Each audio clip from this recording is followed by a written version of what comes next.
শুরু করুন মিতা। আমি পেছন থেকেই বলছি, আমার মা খুব সুন্দরী ছিলেন, বয়স খুব কম ছিল, 10-11 বছর হবে। তো মা সংসার ব্যাপারে কিছু বুঝতো না। তো বাবার একটু আমার মার সাথে রাগারাগি ছিল না, দাদাকে খুব ইয়ে করতো যে তুমি কেন আমাকে এত ছোট একটা মেয়ে বিয়ে দিয়েছো যে সংসার ব্যাপারে কিছু বুঝে না। তো এরকম করে বাবা বিয়ের কিছুদিন পরেই চলে গেছে। পরে যাই হোক, একটা সময় আমি পেটে আসি আমার মার। তো তখন থেকে আমার বাবা আবার বাড়িতে কম আসতো, ঢাকায় বেশি থাকতো। কি করতেন ঢাকাতে? ঢাকায় তখন সে ওই যে হোটেলে চাকরি করতেন। জি। তারপরে আমি হওয়ার পরে আমার বাবাকে খবর দিয়েছেন দেখার জন্য। তো আসছে উনি, আসার পরে আবার চলে গেছেন। তো বাবা বাড়িতে আসা যাওয়ার খুব গ্যাপ ছিল। তো এটা হয়তো বা আমার মার পছন্দের ছিল না। পরে এক সময় উনি আরেকটা সম্পর্কে জড়িয়ে যান। আপনার বাবা না, আমার মা। আপনার মা আরেকটা সম্পর্কে জড়িয়ে যান? জি। আমি তখন 15 কিংবা 20 দিনের মতো আমার বয়স। ওই সময়টাতে আরেকটা সম্পর্কে জড়িয়ে যায়? জি। ওকে। পরে মা আমাকে রেখেই চলে গেছেন, ওনার সাথে চলে গেছেন। উনি বিয়ে করবে না, উনি মজা করার জন্যই সম্পর্কটা করেছিলেন। তো যখন উনি বিয়ে করছে না, তখন ওই মুহূর্তে সে পরে আমার বাবার কাছে আসছিল। তো আমার বাবা বলতেছে যে আমার অতটুকু ছোট বাচ্চা ফেলে তুমি চলে গেছে, এখন আর আমি তোমাকে নিব না। ওকে। তারপরে উনি ওনার বাবার বাড়ি গিয়েছেন, ওখানে উনি জায়গা পায়নি। তখন উনি কি করবে, তো এই সময় উনি নাকি মানে মেন্টালি অসুস্থ হয়ে পড়েন। তো পরে ওনাকে ওনার বাবা মা এখন আশ্রয় দিতেই হবে, যেহেতু অসুস্থ হয়ে গেছে, কেউ নাই। তো মা এরকম চিকিৎসা অবস্থায় থাকেন। আর আমাকে আমার বাবার বোন ছিল যে ওনার কাছে আমাকে রাখতে দিয়েছেন। আপনার মা যখন মা হলেন সেই সময়টাতে তার বয়সটা কত? তখন তার 15 থেকে 16 বছর। একদমই কিশোরী বয়স। জি। তারপরে আমি আমার ফুপুর কাছেই বড় হয়েছি প্রায় 3 বছর পর্যন্ত। তারপরে আমার ফুপু প্রেগনেন্ট হয়ে যায় অবস্থাতে, তখন বাবা সেই মুহূর্তে কি করবে, পরে বাবা আমাকে ঢাকায় নিয়ে গেল। ঢাকায় নিয়ে যাওয়ার পরে ছোট্ট একটা বাচ্চা, উনি কাজও করতেছেন, আবার ওখানেই আমাকে রাখার ব্যবস্থা করছেন। তো হচ্ছে না আসলে বিষয়টা। পরে বাবা যেখানে থাকতো সেখানে আরেকটা ইয়েকে পছন্দ হয়, মানে দ্বিতীয়বার ওনাকে বিয়ে করেন। তো এইভাবে বিয়ে দেওয়ার পরে ফার্স্ট ওয়াইফের সাথে কি ডিভোর্স হলো আপনার বাবার? হ্যাঁ, ওটা তো ডিভোর্স। প্রথম স্ত্রীর সাথে ডিভোর্স হয়ে গেল। ওকে। তারপরে তো এখন এই মার সাথেই সম্পর্ক। তারপরে মা আমাকে পালতেছে ভালোই, নিজের মেয়ের মতোই আদর যত্ন করছে। তো এক সময় আমার এই মাও প্রেগনেন্ট হয়ে যায়। তারপরে তো ওনারও একটা মেয়ে হয়। এই মেয়ে হওয়ার পর থেকে আমি এখন বুঝতে পারছি যে একটু ভালোবাসাটা যেন ডিফারেন্ট হয়ে গেছে, আগের মতো না। কিন্তু তারপরও মনে হয় নাই, মানে আমি তখন জানতামও না যে সে আমার সেকেন্ড মা বা কিছু, লোকের কাছে শুনতাম। তারপরে যাই হোক, এরকম করে অনেক বছর হয়ে গেছে। তারপরে এক সময় আমার বাবা মানে বলছে যে আমি তো আর এখানে হচ্ছে না, আমি একটু দেশের বাইরে যাব। তো উনি দেশের বাইরে চলে গেলেন। উনি এভাবে টাকা পাঠাচ্ছেন। আমার মা আবার অত শিক্ষিত ছিল না, টাকা পয়সার হিসাব টিসাব রাখতে পারেনি। তো বাবার মাঝখানে খুব অসুস্থ হয়ে যায়। অসুস্থ হওয়ার পরে থেকে উনি চলে আসার পরে বাবার ধারণা ছিল যে তার ব্যাংকে হয়তোবা কিছু টাকা আছে যেটা দিয়ে উনি কিছু করতে পারবেন। তো বাবা এসে দেখে যে আসলেই কোনো টাকা পয়সা নাই। তারপর থেকে তো মার সাথে মানে রাগারাগি, তারপরে মারধর করে একটা সময় মাকে। এগুলো আপনি নিজের চোখে দেখেছেন? নিজের চোখে দেখেছি। মানে বাবার ধারণা ছিল যে আমার মা হয়তোবা তার বাবার বাড়ি টাকাগুলো দিয়ে দিয়েছেন এর জন্য। তো এর জন্য খুব মারধর হতো। এই বিষয়গুলো আমার খুব মানে ব্রেনে কাজ করতো যে কেন এরকম হলো। তো এগুলো দেখতে দেখতে একসময় খুবই অসুস্থ হয়ে যায় আমি। তো আমার বাবার দুঃসম্পর্কে একটা ভাই আছেন, উনি হচ্ছে ডাক্তারের কম্পাউন্ডারে চাকরি করতেন। তো আমাকে বলেছে তুমি যেহেতু অসুস্থ হয়ে গেছো, তাহলে চলো তুমি আমার ডাক্তার তোমাকে দেখাবো। তো গিয়েছি, ওখানে আমার প্রেশার মাপে প্রচুর হাই প্রেশার হয়ে গেছে। তো উনি বলতেছে ওষুধ দিয়েছেন কিছু, আর এমনিতে সাজেস্ট করেছেন যে যদি বাইরে কোথাও বেরিয়ে আসে তাহলে ভালো হবে। তো তখন আমার ওই চাচাটা বলতেন যে ঠিক আছে, তাহলে চলো আমার বোনের বাড়ি তুমি বেড়ায় আসবা। তো বাবাকে বললো, পরে আমি ওখানে গিয়েছি। ওখানে যাওয়ার পরে ওই চাচার বোনের ননদের ছেলের সাথে আমার পরিচয় হয় ওখানে। উনি দেখে আমাকে পছন্দ করে এক সময় আমাকে ফোর্স করে ওনাকে ভালোবাসার জন্য। তো আমি বলতেছি যে তখন কোন ক্লাসে পড়েন আপনি? তখন 6 ক্লাস 6 এ পড়েন। তার মানে আপনার বয়স 11 থেকে 12 বছর। যে ছেলেটা আপনাকে প্রপোজ করলো সে আলটিমেটলি আপনার ওই ডাক্তার কম্পাউন্ডারের কোন এক আত্মীয়, রাইট? জি। ওকে। সেই ছেলেটার বয়স কত ছিল? উনি তখন ইন্টারমিডিয়েট দিয়েছেন।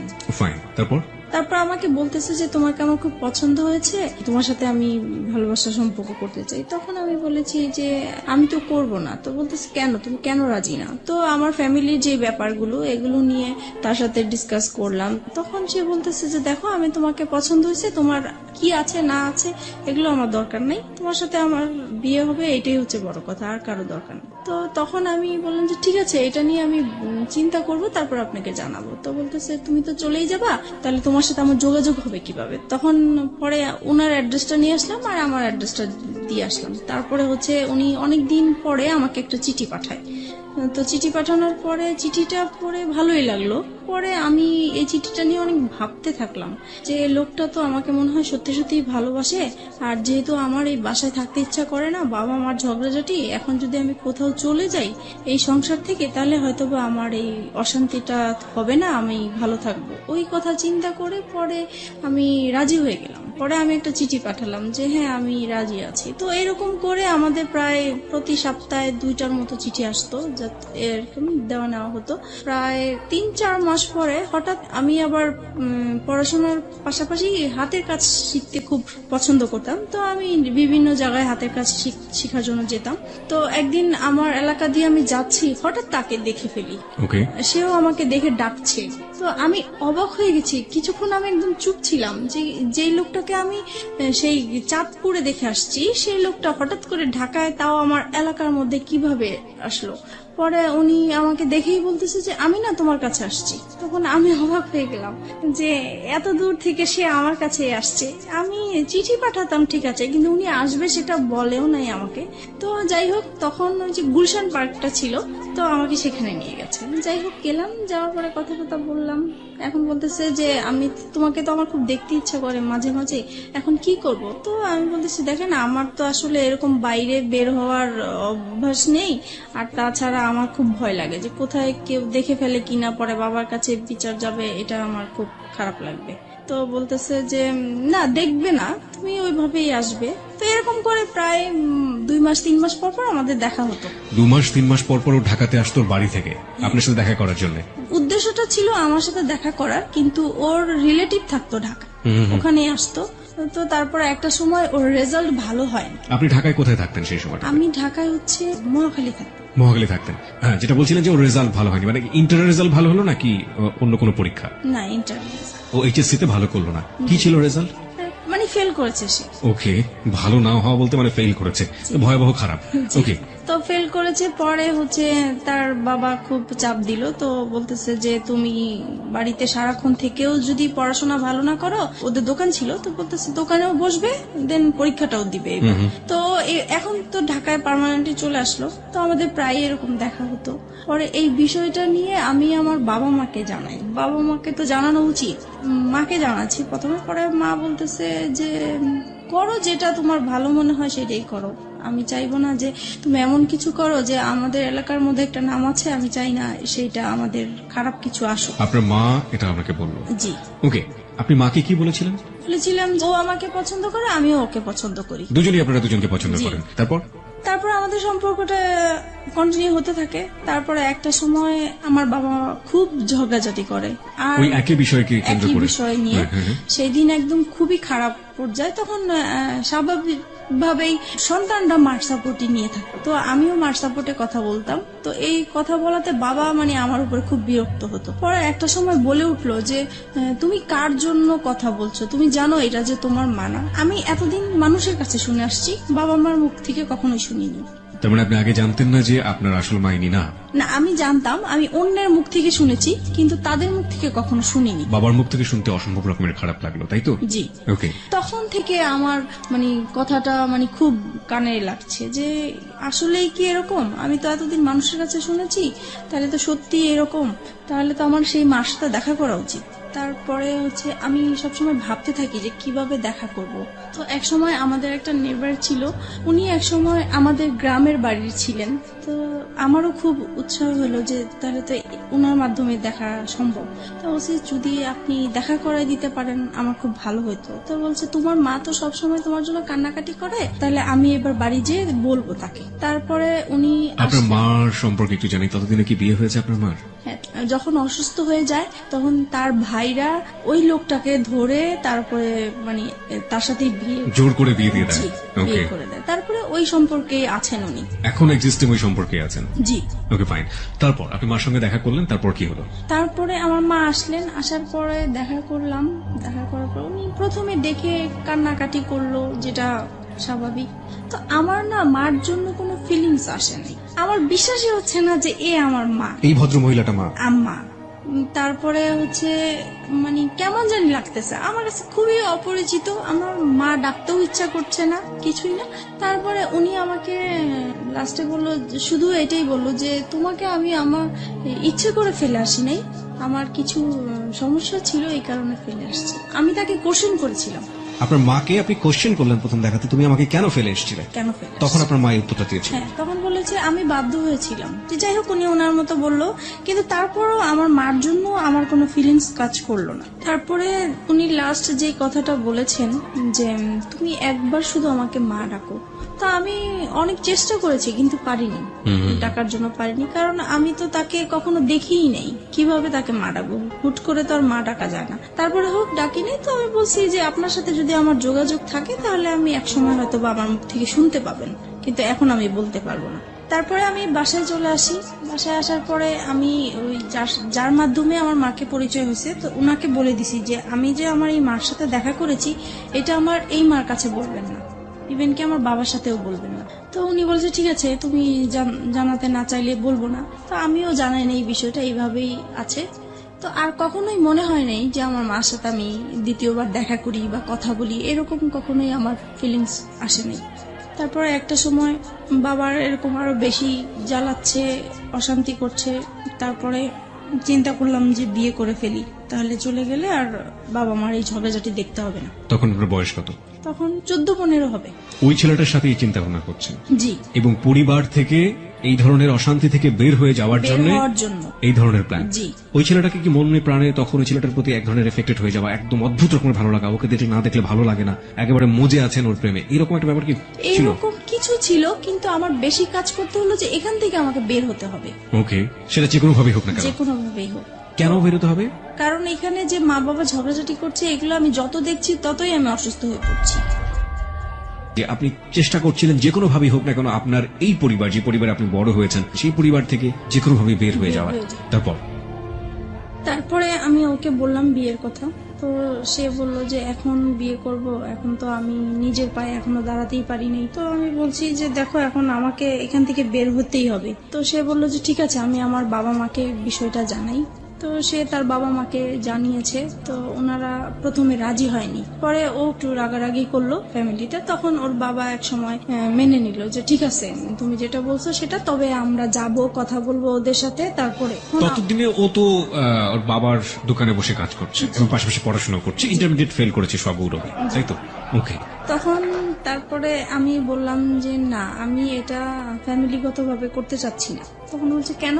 বলতেছি এখানে অনেকগুলো প্রবলেম আছে, আমি তো তোমাকে আগেই বলেছি যে আমার বাবার টাকা পয়সা নাই, সে অনুষ্ঠান করে বিয়ে দিতে পারবে না। তারপরে বলতেছি দেখো, বাবা মা এখন চাচ্ছে, কি করব।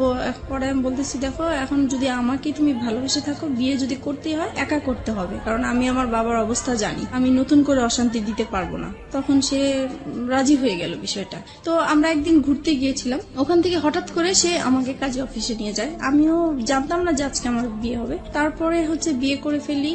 তখন আমার 18 বছর হয়নি, কিন্তু ওখানে 18 বছর দেওয়া হয়েছে। 3 লাখ টাকা কাবিননামা হয়। বিয়ে করার পরে এখন ওর বাবা মার কাছে জানিয়েছে।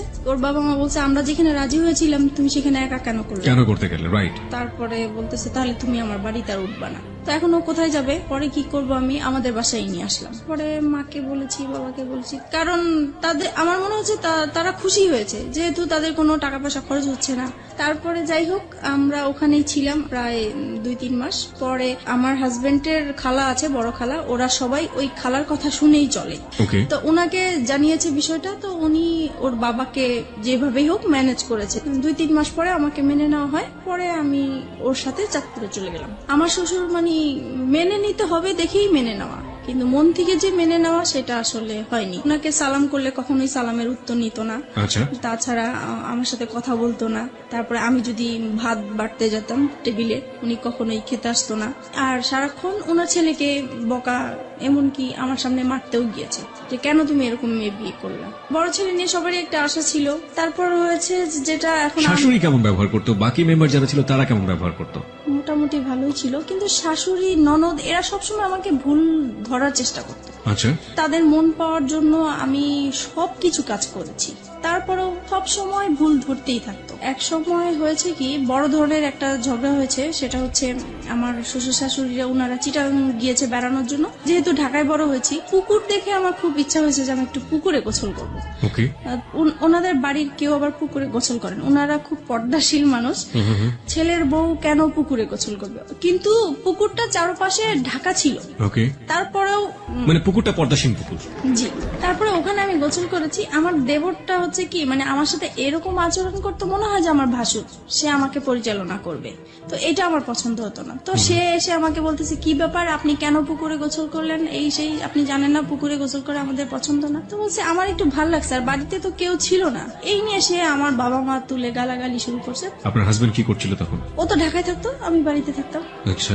তারপরে হচ্ছে গালাগালি করতেছে আমার বাবা মাকে। তখন আমার খুব খারাপ লাগলো যে আমি অন্যায় করছি, আমার বাবা মাকে কেন গালিগালিজ করবা। তখন আমিও তার বাবা মাকে গালাগালি করি। পরে হচ্ছে সে ইমিডিয়েটলি সে আমার শ্বশুর শাশুড়িকে ফোন দিয়েছে। তারা মানে তখনই একদম চিটাগাং থেকে চলে আসছে, আমার বিচার হবে। আমার হাজবেন্ডকেও খবর দিয়ে আনা হয়েছে। তারপরে সেই আসরে কি হলো, সেখানে বলছে যে আমাকে আমার শ্বশুর শাশুড়ির কাছে মাপ চাইতে হবে বাদরে। তা বলছি ঠিক আছে, আমি যদি অন্যায় করে থাকি আমি মাপ চাবো, কিন্তু সে যে আমার বাবা মাকে বকা দিচ্ছে, তাহলে আগে সে আমার বাবা মার কাছ থেকে পা ধরে মাপ চাই আসো, তারপরে আমি যাবো। বলো হ্যাঁ, বউ হয়ে এত বড় কথা, এতগুলো মুরব্বী মানুষ আমরা বসে আছি। তারপরে আমার হাজবেন্ড এসে বলতেছে মাপ চাও মাপ চাও। আমি বলছি না, আমি তো চাইবো না, আগে আমার বাবা মার কাছে মাপ চাই আসুক, তারপরে আমি যাবো। পরে এই কথা বললাম কেন, সে সবার সামনে আমাকে অনেক মারধর করলো।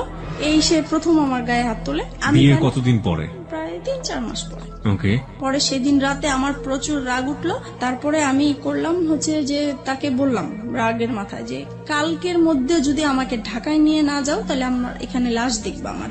তো সে খুব ভয় পেয়ে গেছে। তখন তার বাবা মাকে বলে ঢাকায় নিয়ে আসলো আমার বাবার বাড়িতে। আমি বলছি আর যাবো না। পরে যাই হোক, আমার কথাটাই রইলো, আমি বাবা মার কাছে ছিলাম। এক সময় পরে বাবা আবারও সেই তো ঝগড়াঝাটি আছেই বাবার সংসারে। তখন একদিন আমি খুব রাগ হইলাম বাবার সাথে। তখন বাবা আমাকে বলেছে যে তুমি এখন অন্যের হয়ে গেছো, এখন আর আমাদের কেউ না, তুমি আমাদের সংসারে কিছু বলতে আসবা না। এই সে আরো কিছু বকা দিল আমাকে। পরে বলতেছে, বাবা বলতেছে তুমি কালকের মধ্যে আমার ঘর থেকে বের হয়ে যাবে, আমি কালকে যেন তোমাকে আর দেখতে না চাই। পরে মা বলতেছে যে তোর বাবা তো অনেক রেগে গেছে, তা কাজ কর, আমি তোকে একটা আলাদা বাসা নিয়ে দেই, ও আসলে পরে ওকে বলবো আমি সবকিছু। তখন আমি আমার মার কাছাকাছি একটা বাসা নিলাম। পরে ও বাড়ি থেকে আসছে হঠাৎ করে, তো মার বাসায় আসছে। এখন দেখতেছে আমি নাই। তো মাকে জিজ্ঞেস করলো কি ব্যাপার, ও কোথায়? তো বলতেছে ও তো আলাদা বাসা নিয়েছে। তখন তো সে খেপে গেল, কেন সে বাসা নিবে? সে তো আমাকে বলেছিল যে তার বাবার বাড়ি অন্তত 2 থেকে 3 বছর থাকবে, তারপরে সে আলাদা কিছু করবে। এখনই সে করলো, আমার তো কিভাবে কি করব আমি। তারপর থেকে মানে আমাদের এতদিন পর্যন্ত মানে ভালোই ছিল, আমাদের সংসার জীবন বলেন, ভালোবাসা সম্পর্ক বলেন, সবকিছুই ভালো ছিল। যে আলাদা বাসা নিলাম, এখন ওর ইনকাম করতে হবে।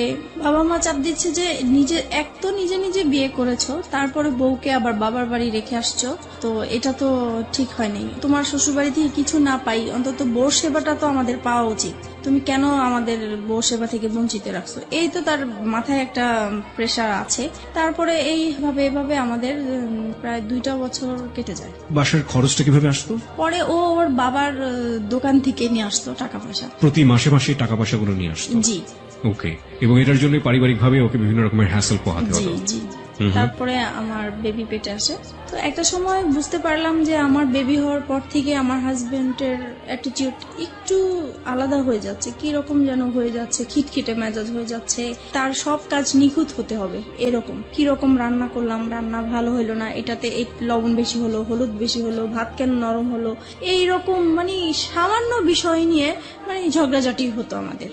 মেয়েকে কেন টাইম মতো খাওয়ালাম না। তারপরে একটা সময় যখন এগুলো নিয়ে বাড়তে থাকলো, তখন তার আবেগের কথাগুলো আসলো, হ্যাঁ তোমাকে বিয়ে করে আমি কিছুই পাই নাই, আমি অনেক কিছু পেতাম, তোমার যেটা আরো সুন্দর মেয়ে বিয়ে করতে পারতাম, আরো ভালো ফ্যামিলির মেয়ে বিয়ে করতে পারতাম। মানে এইভাবে সে আজে বাজে কথা বলতেই থাকে। বলতেছে আজ পর্যন্ত তো আমার বাবা মাকে তোমরা কোনোদিন ইনভাইট করতে পারো নাই। তখন আমি বলতাম যে এগুলো তো আমি আগে থেকেই তোমাকে বলে ক্লিয়ার করছি। বলেছে তখন তো আমি অন্ধ ছিলাম, আমি এসব বুঝতে পারি নাই, আমার মনে হচ্ছে তুমি আমাকে ব্ল্যাক ম্যাজিক করেছো হয়তোবা। ওই সময়টাতে? জি। ওকে। এরকম কিছু করে আমাকে ফাঁদে ফেলানোর চেষ্টা করেছে, যেহেতু দেখেছো তোমাকে কেউ নিবে না। এভাবেই কাটতে থাকলো সময়। আর সে তখন তো কোনো কাজ করতো না, সারাক্ষণ বাসায় থাকতো। এই জিনিসটা আমার কাছে খুব খারাপ লাগতো যে মানুষের হাজবেন্ডরা কাজ করে, এক সময় বাইরে আসে, বাইরে থেকে বাসায় আসে, আলাদা একটা ফিলিংস কাজ করে। তখন অবশ্য আমি আমার যখন বেবি হবে তখন থেকেই তো আমি বাবা মার কাছেই আছি।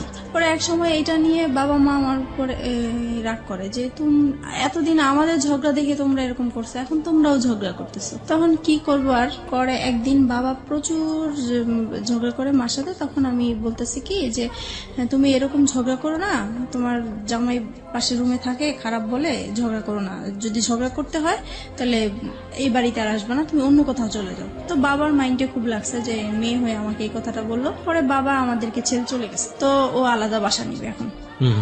পরে এমন আলাদা বাসা নিবা তো তুমি কি করবা, তুমি কোত্থেকে কি চালাবা? তখন বলতেছে যে আমি একটা দোকানপাট নিব, এখন বাবার থেকে আলাদা হয়ে আসছি, দোকানপাট নিব। তো ঠিক আছে চলো। পরে এই আমরা আমার মেয়ে হওয়ার পরে আলাদা বাসা নিই। সংসারে অশান্তির উপরে অশান্তি। তারপরে আমার শ্বশুর শাশুড়ি বলে যে তুমি এখনো সময় আছে, ওকে ছেড়ে দাও, এখনো তোমাকে আমরা ভালো জায়গায় বিয়ে দিতে পারবো, এই সেই এগুলো আছে। আর তাছাড়া ও সবসময় কি অন্য মেয়েদের প্রতি একটা আকৃষ্টিত থাকতো, যে কোনো সুন্দর মেয়ে থাকলে বলতো, আমার সামনেই বলতো যে ওর সাথে যদি আমার একদিন করতে পারতাম আমার সার্থক হতো। পরে ঝগড়া হলেই মাঝে মাঝে বলতো যে আমাকে অনেকেই বিয়ের প্রস্তাব দিয়েছে, প্রেমের প্রস্তাব দিয়েছে, আমি তাদেরকে বিয়ে করিনি, আমি অনেক বড় ভুল করেছি, এই সে এগুলো বলতো। এগুলো আমার খুব খারাপ লাগতো, এগুলো নিয়ে আমাদের সংসারে খুব অশান্তি হতো। বিশেষ করে ও বাসায় থাকতো, এই জিনিসটা আমি একদমই পছন্দ করতাম না, ও কোনো কিছু করতো না। পরে এক সময় কি হয়, নতুন একটা মার্কেটে দোকান নিয়েছে, ওইটা মার্কেটটা ভালো করে স্টার্ট হয় নাই, তাই দোকানও ভালো চলে না, তো দোকানটা ছেড়ে দিল শেষ পর্যন্ত। তারপরে যেটা হয়েছে, এক এক করে ও যেটাই হাত দেয় সেটাই লস হয়। এইভাবে ওর বাইরের যেই অশান্তি হলে সেটা ঘরের মধ্যে নিয়ে আসবে। তারপরে সে শেয়ার বাজারে ঢুকলো। তারপরে শেয়ার বাজারও তো খুব অবস্থা খারাপ ছিল, সেটা নিয়ে বাসায় খুব ঝগড়াঝাটি হতো, তার মন খারাপ হতো। যদি বাসায় কিছু লাগতো বলতাম, তখনই সে খেপে যেত। তারপরে বলতো যে তোকে বিয়ে করে আমার ভাগ্যটা খারাপ হয়ে গেছে, আগে তো এরকম খারাপ ছিল না। একটা জিনিস যেটা আমি বুঝতে পারছি মিতা, সেটা হচ্ছে যে ভেরি ক্রিটিক্যাল মোমেন্ট যাচ্ছে আপনাদের সংসারে, অভাব অনটন রয়েছে, মনোমালিন্য আসছে, কিছুদিন পরপরই ঝগড়াঝাটি হচ্ছে, এবং বয়স দুজনের কমই আছে, গাইডেন্স করার মতো কেউ নেই ওখানে, এবং একের পর এক ভুলের জন্ম হচ্ছে, তাই তো? ওকে, তারপরে যেটা হচ্ছে, আর আরেকটা জিনিস, ওর আর আমার ঝগড়াঝাটি হলে মারামারি হয়, ঠিক আছে, ও আমাকে বকে, আমি ওকে বকি, কিন্তু আমার কথা হলো যে আমরা ঝগড়াঝাটি করব সেটা আমাদের ভিতরেই থাকবে। ও কি করে, সাথে সাথে ওর বাবা মাকে ফোন দিয়ে দিবে যে এরকম এরকম হচ্ছে, ওর সাথে আর আমার হচ্ছে না, তোমরা কি করবা, এসে করো, এই আর কি। এটা নিয়ে অশান্তি থাকে। তারপরে আমি যদি কম্প্রোমাইজের জায়গাতে আছি, লাইক একটা যেটা হচ্ছে যে এক হাতে তো কখনো তালি বাজে না, আপনি একটু আগেই বললেন যে আপনিও ঝগড়া করতেন, ও করতো, দুজনে মিলেই ঝগড়া হতো, কিন্তু কথা হচ্ছে যে যদি কম্প্রোমাইজের জায়গাতে আসি, যে সফট হওয়া, আগে থেকে একটু কম্প্রোমাইজ করে নেয়া, পরিস্থিতিটাকে শান্ত করা, সেই কাজটা সবচেয়ে বেশি কে করতো? কেউ করতাম না, মানে আপনি হয়ে যেত। আমি কথা না বলার চেষ্টাই করতাম, কিন্তু ও এসে আমার রাগ ভাঙাতো। তার মানে ওই আপনাকে রাগ ভাঙানোর চেষ্টা করতো। এটা নিঃসন্দেহে তার একটা ভালো গুণ। কারণ রাগ করাটা খুব সহজ, কিন্তু রাগ ভাঙানো কিন্তু খুবই খুবই কঠিন একটা ব্যাপার, এবং সেটা নিজেকে স্যাক্রিফাইস করে চেষ্টাটা যারা করে, আমি মনে হয় যে এটা একটা স্পেশাল গুণ তাদের। ওকে, তারপরে আমি কথায় কথায় ওকে বলতাম যে তুমি আমাকে ডিভোর্স দাও। ও ডিভোর্স দিতে চাইতো না, তো সেই জন্য ওর বাবা আমাকে বলছে, তখন বলছে যে ঠিক আছে, তুমি আরেকটা বেবি নাও, তাহলে 2টা বেবি হয়ে গেলে ও ব্যস্ত থাকবে, তখন আর কোথাও যাওয়ার কথাও বলবে না। তো সেই হিসাবে আমাদের আরেকটা বেবি হয়। আমার ইচ্ছা ছিল না বেবিটা নেওয়ার, ওর ইচ্ছাতেই বেবিটা নেওয়া হলো। ওর মামার বাসা পাশে ছিল, ওর মামার বাসাতে আমরা হসপিটাল থেকে এসে সরাসরি মামার বাসায় উঠলাম। আমার বোন তখন এসএসসি পরীক্ষা দিচ্ছে, মাঝখানে ওর কিছু গ্যাপ ছিল, তো সেই গ্যাপের মাঝে আমার কাছে আসছে। আবার অনেক গেস্টও আসছে, জায়গা ছিল না। তো আমার হাজবেন্ড বলতেছে কি যে এখানে তো জায়গা নেই, ওকে নিয়ে আমি আমাদের বাসায় চলে যাব। কথা ছিল খাওয়া দাওয়া করে সবাইকে নিয়ে যাবে, কিন্তু সে আমার বোনকে খাইয়ে টাইয়ে নিয়ে আগেই চলে গেছে। তারপর যাই হোক এরকম গিয়েছে, হঠাৎ করে সে আর কি মানে আমার বোনের সাথে সে একটা অনৈতিক কাজ করতে গিয়েছিল।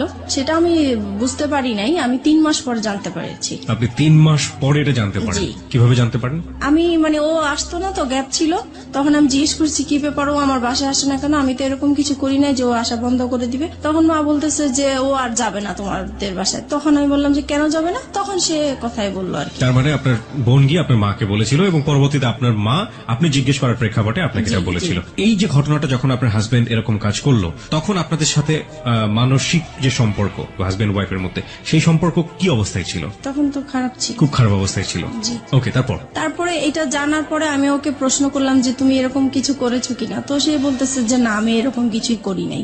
তারপরে সে উল্টা আমাদেরকে বলতেছে যে তোমার মা তোমার বোনের নামে আমি মানহানি মামলা করব, কেন তোমরা আমার নামে এরকম কিছু করেছো? তখন আমি অবাক হয়ে গেলাম যে সে অন্যায়টা করলো, তারপরও স্বীকার করতেছে না। আর আমার মা বোন কখনোই মিথ্যা বলবে না, আর নিজের মান সম্মান নিয়ে তো কখনোই মিথ্যা বলার প্রশ্নই আসে না। তারপর এক সময় আমি আত্মহত্যা করার চেষ্টা করলাম, বাসা থেকে বের হয়ে যাচ্ছি, রাগ হয়ে যে তার সাথে আমি আর থাকবো না, সে এরকম একটা কাজ করতে পারলো। তারপরে আমি যখন বাসা থেকে বের হয়ে যাচ্ছিলাম, তখন সে আমার হাতে পায়ে ধরে মাপ চাইলো, বলতেছে সরি আমার ভুল হয়ে গেছে, আমি আর এরকম কিছু করব না, কিন্তু তুমি কাউকে বলো না, আমার আত্মীয় স্বজন কাউকেই বলবা না তুমি। তারপরে যাই হোক আমি আবারও সংসার এইভাবেই করতে থাকলাম। তো কিন্তু আমি যতই চেষ্টা করতেছি সংসার করার জন্য, যতই অশান্তি হোক না কেন, কিন্তু সে একের পর এক ঝগড়াঝাটি অশান্তি আছে। আমার পরে লাস্টের দিক দিয়ে আর ভাল লাগলো না, প্রচুর মারামারি হতো আমাদের। আপনিও মারতেন? আমিও মারতাম, দুজন মিলে মারামারি করতেন? জি। ওকে। তারপরে এরকম অশান্তি ভাল লাগতো না, মন সবসময় খারাপ থাকতো। তাছাড়া আর আমার ও খুব বেশি যন্ত্রণা করতো, আমি নাকি বেশি ঘুমাই, আমি খুব অলস, ঘরে কাজ করতে চাই না, ঘুমালে উঠতে চাই না। তারপরে টিভি দেখি আমি খুব বেশি, আমার খুব বাজে অভ্যাস, আমার জন্য আমার সন্তানরাও নষ্ট হয়ে যাচ্ছে, এগুলো নিয়ে খুব। আপনারা যে মারামারি করতেন আপনাদের ছেলেমেয়েদের সামনেই মারামারি করতেন? হ্যাঁ, সামনেই করতাম। ওরা খুব ভয় পেত, কান্নাকাটি করতো, কিন্তু কিছু করার ছিল না, হয়ে যেত। ফিরে যাচ্ছি মিতার কাছে। মিতা, তারপর কি হলো? পরে এক সময় রোজার ঈদ সামনে আসলো, ঈদের শপিং করা নিয়ে আবার আমাদের খুব ঝগড়া হলো, মাঝখানে মারামারি এইরকমই। আর সে সব সময় ঈদের সময় সে বাড়িতে যায় ঈদ করে, আর আমি বাচ্চাদেরকে নিয়ে ঢাকায় ঈদ করি। আমি বাড়িতে যেতে চাই না, বাচ্চারাও বাড়িতে যেতে চায় না, তাই আমাদের আর যাওয়া হয় না। কিন্তু সে তার বাবা মার সাথে ঈদ করবে, সেজন্য প্রত্যেকটা ঈদই সে তার বাবা মার সাথেই করে। আমরা বেশি দামি দামি জিনিস চাই, আগে কম দামি জিনিস পরেছি, এখন কেন উপরের দিকে নজর আমার, এইভাবে ঝগড়াঝাটি হয়। তারপর সে বাড়িতে চলে যায়। অশান্তির জন্য আমি ভালো লাগতো না দেখে, তাই একটু হাতের কাজ করা শুরু করেছিলাম। তো হাতের কাজের বিজ্ঞপ্তি দিয়েছিলাম, বিজ্ঞপ্তির জন্য আমার মোবাইল নাম্বারটা শো করা হয়েছিল একটা কাগজে, লিফলেট। জি। তারপরে ওগুলা শেখানোর জন্য নাম্বার দিয়েছিলাম। তো আমি ভাবছি ওখান থেকে হয়তোবা ফোন টোন এসছে, তো রিসিভ করেছি। একটা লোক আর কি এরকম দুষ্টামি করতেছে, কথা বলতেছে। তো আমি বলছি আপনি কিসের জন্য ফোন করেছেন? বলতেছে এমনি আমার ভালো লেগেছে তাই ফোন করছি। তো আমি পরে ফোনটা রেখে দিছি, আমি আর কথা বলি নাই। তো উনি প্রায় এরকম 2-3 দিন ফোন দিত। তারপরে এক সময় বলতেছে যে আসলে আমি আপনার সাথে ফ্রেন্ডশিপ করতে চাই। সেই সময় কি আমার তো মন মেজাজ খারাপ ছিল, ভালো লাগতো না। তখন কেন জানি হঠাৎ করে মনে হয়েছে যে সে শুধু ফ্রেন্ডশিপ করতে চায়, কথাই বলতে চায়, তাই কথা বললে সমস্যা কি। সপ্তাহখানিক কথা বলেছি পরে একদিন সে আমাকে বলতেছে কি যে আপনাকে আমি দেখতে চাই একটু। যাই হোক আমরা রাজি হয়েছি দেখা করার জন্য, দেখা করতে গিয়েছে আমার বাসায়। এক সপ্তাহের মধ্যে আপনি রাজি হয়ে গেলেন?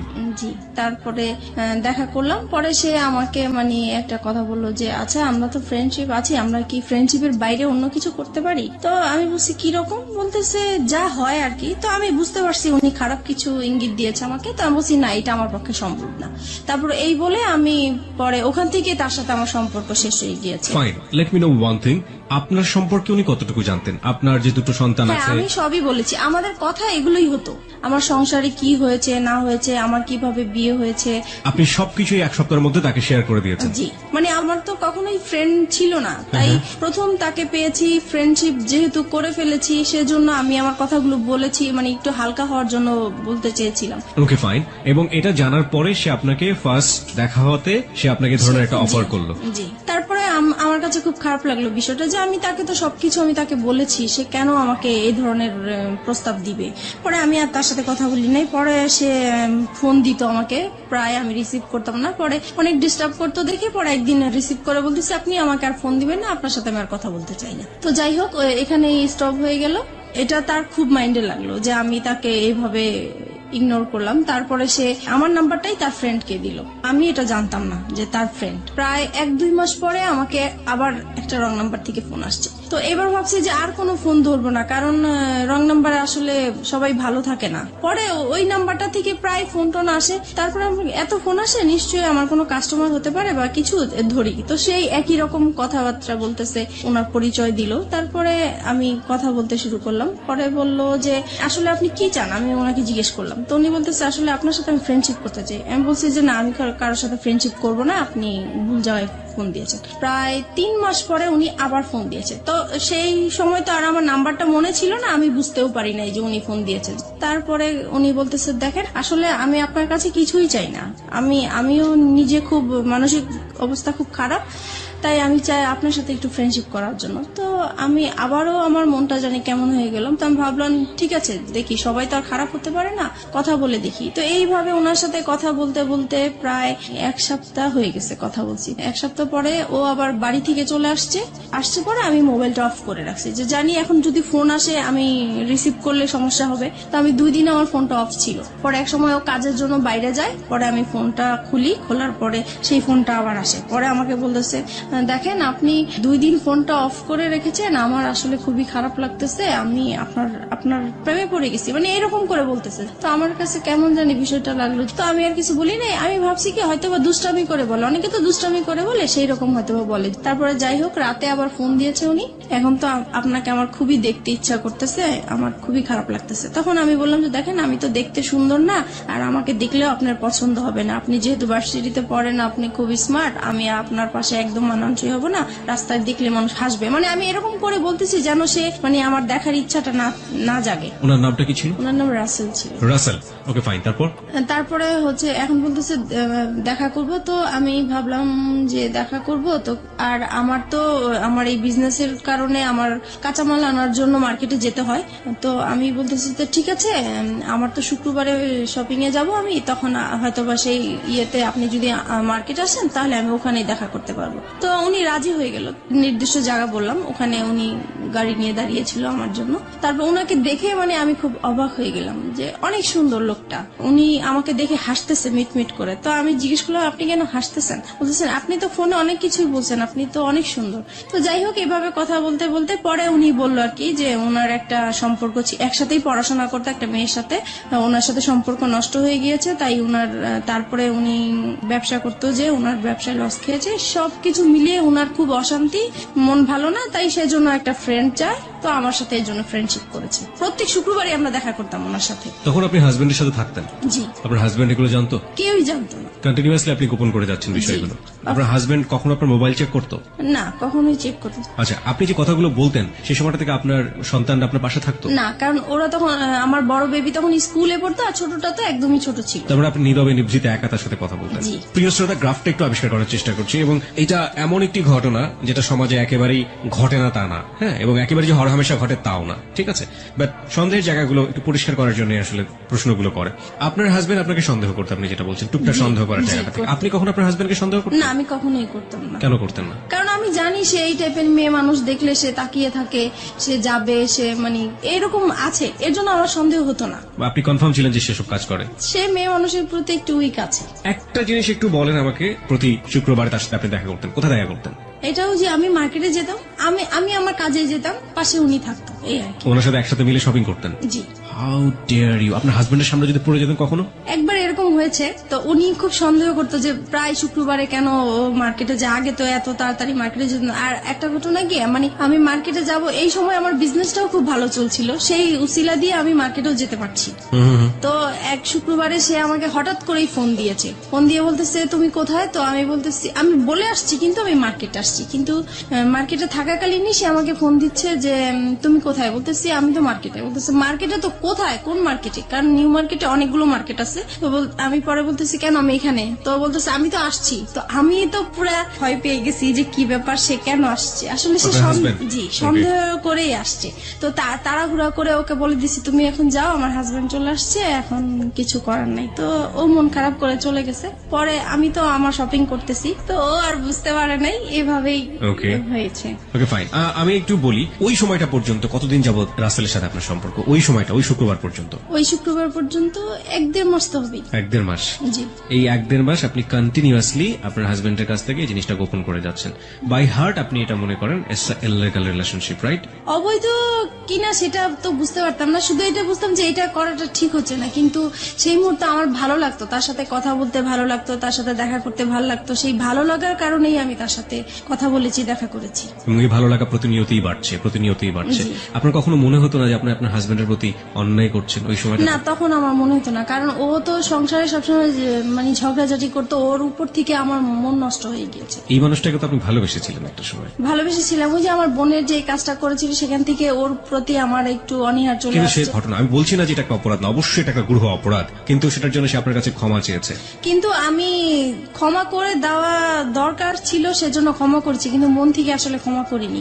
আপনি এই মানুষের সাথে রাগ করে আপনি এইভাবে এই কাজগুলো করছেন, ব্যাপারটা কি আসলে এটাই ছিল, নাকি আলটিমেটলি আপনার জায়গা থেকে আপনি কাউকে ফিল করতেন যে আমার এরকম একজন মানুষ দরকার যে মানুষের সাথে আমি শেয়ার যেটা করতে পারি? হয়েছে, ওর প্রতি তো একটা রাগ অভিমান ছিলই আমার, হ্যাঁ। সেটা তো ছিলই, কিন্তু মানে আমার যেই ভালোবাসা, যেই একটা চাহিদা ছিল কারোর সাথে ভালোভাবে সম্পর্ক হবে, ওই চাহিদা থেকেই যখন আমি পেয়ে গেছি, ওনার কাছ থেকে ভালো ভালো কথা পাচ্ছি, আমার হাজবেন্ডের সাথে ওর সাথে আমি অনেকটা মিলানোর চেষ্টা করতাম যে তার কাছে আমি কি গ্যাপ পেয়েছি বা তার কাছে আমি কি পাচ্ছি, তখন মনে হচ্ছে যে ওই বেটার আমার। আপনি দেখুন, আপনার সন্তান আছে তখন দুটো, রাইট? জি। আপনার বিজনেস আছে, যে বিজনেসটা আপনি শুরু করেছেন, তার মানে অনেক পরিকল্পনা আপনার মাথায়, অনেক স্বপ্ন আপনার মাথায়। আপনার হাজবেন্ড আছে, এবং যে মানুষটাকে আপনি ভালোবেসেছেন একটা সময়, কিন্তু আপনার হাজবেন্ড আপনার সাথে খারাপ আচরণ করছে, সেটা আমরা দেখতে পাচ্ছি। তার বাইরেও তো আপনার দুটো জগৎ ছিল, একটা হচ্ছে আপনার সন্তান আর একটা হচ্ছে আপনার বিজনেস। এই দুটো নিয়েও তো আপনি হ্যাপি থাকতে পারতেন। ইনফ্যাক্ট আপনি যে ছেলেটার সাথে এই সম্পর্কটা তৈরি হচ্ছে, সেই ছেলেটাকেও যদি আপনি আপনার বন্ধুর জায়গাটাতে রাখেন, তাহলেও কখনো কি অনুভব করেছেন আপনার হাজবেন্ডের সাথে তার পরিচয় করে দেওয়া উচিত? এটাও কি কখনো ফিল করেছেন? এটা কখনো মানে মাঝে মাঝে মনে হয়েছে পরিচয় করে দিই, কিন্তু আমার হাজবেন্ড এটা মেনে নিত না। একটা হচ্ছে পারিবারিক সত্তা, যেখানে হাজবেন্ড আছে, সন্তান আছে এবং তার বিজনেস আছে, সে একটা না একটা দিক নিয়ে ব্যস্ত থাকতেই পারে। আরেকটা হচ্ছে মানবিক সত্তা, মনের জায়গাটা, লং টার্ম হাজবেন্ডের সাথে খারাপ রিলেশনশিপ, সেই জায়গাটায় একটা বিশাল রকমের ক্ষত তৈরি হয়েছে, এবং সেই ক্ষতর জায়গাটাতে সে কেউ একজন নক করেছে। সেটা হাজবেন্ড ওয়াইফ রিলেশনশিপের মতো না, কিন্তু একটু ভালো লাগা, একটু অন্যরকম, একটু বন্ধুত্ব, যেটা মন থেকে অবচেতন মনেই ওই ভালো লাগাটার দিকে ধীরে ধীরে ধীরে ধীরে এক ধরনের আষ্টে পৃষ্ঠে জড়িয়ে পড়ার দিকে জড়িয়ে যাচ্ছে। এই দুটো জিনিস আমরা যখন নর্মালি শুনি, আমরা কিন্তু এই সেকেন্ডটাকে কোনোভাবেই সাপোর্ট করতে পারি না, বাট ও সেকেন্ডটার মধ্যে এসেছে, this is the hardest reality. এটাকেও মেনে নিতে হবে, এটা আমাদের সামাজিক ঘটে, কিন্তু আমরা মানি না। কিন্তু কি কারণে ঘটে, সেই কারণটা কিন্তু আমরা আবিষ্কার করে ফেলেছি, এবং এইটা আসলে কতদূর পর্যন্ত গিয়েছে, চলুন সামনের দিকে যাওয়া যাক। তারপরে যেটা হয়েছে, মানে এভাবেই তো ওর সাথে দেখা করছি, কথা বলছি, তারপরে হঠাৎ একবার খুব ঝগড়াঝাটি হয় আমাদের। বিষয়টা হয় হচ্ছে আমার ওই যে বোনের বিষয়টা নিয়ে, ওই ঘটনার পর থেকে যেটা হয়, আমাদের স্বামী স্ত্রীর যে সম্পর্কটা হয়ে থাকে, সেরকম সম্পর্কতে আমি জড়াতে চাই না, এর জন্য এটা নিয়ে খুব ঝগড়াঝাটি হয়। ও খুব জোর করে আমাকে, আমি রাজি হই না, তারপরে মারামারি হয়, এরকম প্রায়ই হয়। তো একটা সময় হয় কি যে আমি ঘুমিয়ে থাকি, সে ঘুমন্ত অবস্থায় আমার সাথে এরকম কাজ করে। এই বিষয়টা আমার কাছে খুবই খারাপ লাগে। আমি লক করছি এখানে আপনাকে। একটা হচ্ছে যে এই যে ঘটনাটা আপনাদের মধ্যে একটা বিরোধ তৈরি করলো, একটা স্বামী স্ত্রী নামে স্বামী স্ত্রী, কিন্তু এক ধরনের সম্পর্ক নেই, এই সময় পর্যন্ত রাসেলের সাথে আপনার সম্পর্ক কতদিনের? 2-3 মাস হবে। 2-3 মাস, মানে সময় বাড়ছে। এই সময়টাতে রাসেলের সাথে আপনার কি ধরনের কথোপকথন হতো? ও তো প্রথমেই আপনাকে ফ্রেন্ডশিপের কথা বলেছে, হ্যাঁ, তারপরে ব্যাপারটা কি ফ্রেন্ডশিপে থেকেছে নাকি ধীরে ধীরে ভালো লাগার জায়গাটায়? না, ভালো লাগা এখনো আসেনি, ফ্রেন্ডশিপই চলছিল। Okay fine. সে সময় বলতাম হচ্ছে আমাদের সংসারে যেগুলো হতো এগুলো বলতাম, মানে ঘরের নিজের উইক পয়েন্ট গুলো সবসময় তাকে বলতেন? জি জি। যেমন হাজবেন্ড আজকে এটা করেছে, আমি আজকে এটা করিনি, এরকম হয়েছে, এরকম হয়েছে। হ্যাঁ, তারপরে আমার ভালো লাগার কথাগুলো বলতাম, বা আমি কি আশা করেছিলাম, কি রকম চেয়েছিলাম, এগুলোই বলতাম। ওকে ওকে, আপনার উইক পয়েন্ট গুলো সবসময় একজন। আচ্ছা, এই যে কষ্টের কথাগুলো, পরিবারের কথাগুলো, একেবারে ঘরের মানুষের কথাগুলো, এগুলো শেয়ার করার মতো অন্য কেউ কি ছিল না? না, আমার কখনো তো কোনো ফ্রেন্ডশিপ ছিল না, সেটা তো আমি আগেও বলেছি। This is the great point, প্রিয় শ্রোতা। ওকে ফাইন, তারপর? তাছাড়া ফ্যামিলিকেও বলতে পারতাম না, কারণ যেহেতু একা বিয়ে করেছি, সেজন্য বলার কোনো সুযোগ ছিল না, স্কোপ ছিল না। তো তারপরে একদিন কি হয়েছে, আমাদের আবারও সেই রকম খুব মারামারি হয়েছে আমাদের সংসারের মাঝে। তখন আমি পরে, সেদিন বৃহস্পতিবার রাতে ছিল এরকম, তারপরে আমি তাকে ফোন দিয়েছিলাম শুক্রবারে। মারামারি হওয়ার পরের দিন ফোন দিয়েছে, দেখো ও আজকে আমাকে অনেক মেরেছে, এরকম আমার আর থাকতে ভাল লাগছে না। তখন সে আর কি আমার সুযোগ নিয়ে বলতেছে যে ঠিক আছে, তোমার যেহেতু থাকতে ভাল লাগে না, তুমি তো বিজনেস করোই, তাহলে তুমি চলে আসো, তুমি কেন থাকো, এত মারধর খেয়ে কেন থাকবো, তুমি তোমার বাবা মার কাছে চলে যাও। তখন বলছে আমার বাবা তো সেই কবেই চলে গেছে, বাবা কোথায় আছে খুঁজে পাচ্ছি না, আর মা আছে, মা তো নিজেই খুব কষ্ট করে থাকে, সেখানে আমি কিভাবে যাব। পরে বলতেছে দেখো, তুমি 1 মাস মার কাছে কোন রকম থাকো, তারপরে তুমি যে ব্যবসা করো, নিজে কিছু টাকা জুগিয়ে তুমি নিজেই চলতে পারো। মানে আপনাকে সেপারেট করে দিতে যাচ্ছে আপনার হাজবেন্ডের কাছ থেকে? মানে আমার জন্যই বলছে সে, আমি যেহেতু কান্নাকাটি করি তার কাছে, আমার কথা চিন্তা করে সেই কথা বললো। ওকে। তারপরে আর আমি তো সবসময় এমনিতেও বলি যে ডিভোর্স তাকে দিব বা সে আমাকে দিবে, কিন্তু সে তো রাজি হচ্ছে না ডিভোর্স দেওয়ার জন্য। আমার হাজবেন্ড তো ডিভোর্স দিতে চায় না, আমাকে মারধর করবে, বকাবাদ্য করবে, আবার আমাকে বলবে যে আমার সাথে তার জীবনটা জড়িয়ে নষ্টই হয়ে গেল, কিন্তু সে ডিভোর্স দিবে না। তো পরে এক সময় ডিসাইড করলাম যে আমি তাকে ডিভোর্স দিব, সে যেহেতু দেয় না আমি দিব।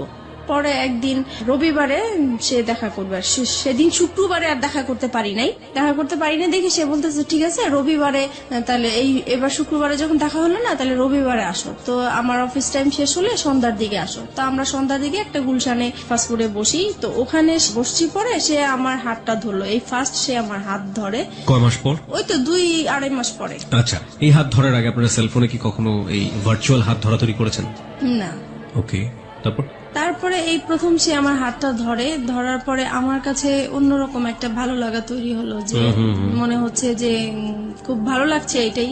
তারপরে হঠাৎ করে সে আমাকে বলতেছে দেখো, আমি আসলে তোমার প্রেমে পড়ে গেছি, আমি আর তোমাকে ছাড়া থাকতে পারছি না। তখন আমিও মানে কান্নাকাটি করতেছি, যে সেহেতু আমাকে মারধর করেছে সেটা বলতেছি আর কান্না করতেছি। পরে সে আমার আর কি মাথায় হাত বুলিয়ে দিচ্ছে, পরে বলতেছে দেখো আর ধৈর্য ধরো, 6টা মাস তুমি ধৈর্য ধরো, তারপরে আমি 6 মাস পরে তোমার একটা ব্যবস্থা করব। তখন আমি জিজ্ঞেস করলাম ব্যবস্থা মানে কি বুঝাতে চাচ্ছ? তো বলতেছে আমরা একসাথে থাকবো। তুমি কি আমাকে ভালোবাসো? বলছে হ্যাঁ আমি তোমাকে ভালোবাসি। তো এইভাবেই হোক আমাদের পরে। আপনি তাকে ভালোবাসতেন ওই সময়টাতে? ওই বলার পর থেকে আমি প্রশ্ন করেছি যে আমার তো আসলে বিশ্বাস হচ্ছে না, তুমি আমাকে কিভাবে ভালোবাসো, আমার বিয়ে হয়েছে, বাচ্চা আছে, তোমার মতো আনম্যারিড ছেলে তো আমাকে কখনোই ভালোবাসার কথাই না। তো বলতেছে মানুষের ভালো লাগা তো কত রকমই হতে পারে, এটার তো শেষ নাই, তোমাকে আমার ভালো লাগছে, আমি তোমাকে বিয়ে করব, তবে আমার জন্য তোমাকে 6 মাস অপেক্ষা করতে হবে। তো আমি বলতেছি এত বছর যেহেতু কষ্ট করে আসছি, আমি 6 মাস পর্যন্ত কষ্ট করতে পারবো। তো এই বলে আমরা চলে আসছি। তারপর থেকেই আমাদের ভালোবাসা আসলে শুরু হয়। তারপরে ফোনে একের পর এক কথা বলা হয়, খুব ভালো লাগে। তখন আপনার হাজবেন্ডের সাথে? আপনি? জি, হাজবেন্ডের সাথে। তারপরে থেকে মানে সে কথা না বললে আমার খুব কষ্ট হয়, যেদিন ফোন করতে না পারি সেদিন খুব কষ্ট হয়, দেখা করতে না পারলে কষ্ট হয়। তারপর থেকে আমরা কি করি, প্রত্যেক দিন দেখা করি। এতদিন তো শুক্রবার ছিল, এখন প্রত্যেক দিন তার অফিস টাইমে যাওয়ার পথে আমার বাসা পড়ে, তো আমি বাসার সামনে দাঁড়িয়ে থাকি, সে চলে যায়, ওইটুকুই দেখা, মানে ওইটা দেখা করলেই মনে হয় যে অনেকটা শান্তি লাগে। ওইটুকু না দেখতে পারলেও খুব খারাপ লাগে, রাতে ঘুম হয় না। তো এভাবেই চলতে থাকে। You fall in love like this? এইভাবে আপনি এরকম ভাবে আপনার হাজবেন্ড থাকা অবস্থায়, আপনার বাচ্চা থাকা অবস্থায় আপনি? জি। This kind of love, like 16 years love. কিশোরী মেয়েরা যেভাবে প্রেমে পড়ে, একটা ছেলে সামনে দিয়ে না গেলে ঘুম হচ্ছে না রাতের বেলা। জি জি, আমার ওই প্রথম যখন আমার হাজবেন্ডের সাথে যে রকম ফিলিংস কাজ করছিল, ওর বেলাও আমার সেম হচ্ছিল। তখন কি আপনার মনে হয়নি যে জীবনে একটা ভুল করেছি আর একটা ভুল করতে যাচ্ছি? তখন আমি বলতাম যে দেখো, ও তো আমাকে সবকিছু জেনে শুনে ও বিয়ে করেছিল, তারপরেও কিন্তু ও আমাকে টর্চার করতেছে এখনো। তো ও আমাকে বলতো দেখো, ও তো অশিক্ষিত, ওর ফ্যামিলি অশিক্ষিত, সেই জন্য ও এরকম করে, আমি করব না, তুমি আমার উপর বিশ্বাস আনতে পারো, সবাই তো একরকম না। তারপর যাই হোক, ওর কিছু কথা ছিল যে এগুলো শুনলে আমি খুব ভরসা পেতাম, আমি বিশ্বাস করতে চাইতাম। মানে ওর কথা, ও যখন কথাগুলো বলতো আমার খুব বিশ্বাস করতে ইচ্ছা করতো, ওর কথাগুলো আমার ভালো লাগতো, মনে হতো যে সত্যিই বলছে বা এরকম কিছু। তারপরে বাসায় চলে আসলাম। বাসায় আসার পরে হচ্ছে এখন আমার হাজবেন্ডের বিজনেসটা ভালো যাচ্ছে না, তো ও ঠিক মতো ঘরে বাজার টাজার করছে না, তাছাড়া যেটা প্রয়োজন হয় সেগুলো হচ্ছে না। মাঝখানেও বলতেছি কি যে বাসাটা ছেড়ে দিব, বাসাটা এত ভাড়া আমি বয়ে নিতে দিতে পারছি না, আমার খুব কষ্ট হচ্ছে, আমি বাসাটা ছেড়ে দিব। তখন আমি বলতেছি এত সুন্দর বাসা আমরা তো পাওয়া যাবে না, তো এটাই থাকি না, কষ্ট টষ্ট করে থাকি, দরকার হলে আমরা একটা রুম সাবলেট ভাড়া দিই, তবু এখানে থাকি, এখানে সবকিছু ফ্যাসিলিটি ভালো, এখানেই থাকবো। ওর কথা হলো না, এখান থেকে যাবো, যেতেই হবে, কারণ আমার খুবই সমস্যা। তো যাই হোক, আমার আর ওই জায়গাটা আমি ছাড়তে চাচ্ছিলাম না। কেন? কারণ আমার যে বিজনেসটা ওই জায়গার মধ্যেই, ওখানে আমার খুব ভালো হতো বিজনেসের জন্য। এখন ও চলে যাবে হচ্ছে অন্য জায়গায় চলে যেতে চাচ্ছে, ওই জায়গাটা আমার পছন্দ না, তাই আমি যাব না। এগুলো নিয়ে আবার সেই ঝগড়াঝাটি হয়। পরে এক সময় আমি তাকে খুব মানে কড়া করে বলি যে যদি তুমি এই বাসা ছাড়ো তাহলে আমাকে ছাড়তে হবে, আর যদি আমাকে না ছাড়ো তাহলে বাসা এটা ছাড়া যাবে না। তো এখন ও কি করবে বুঝতেছে না, এখন ও ওর কথাই রাখলো যে না, বাসা ছেড়েই দিব।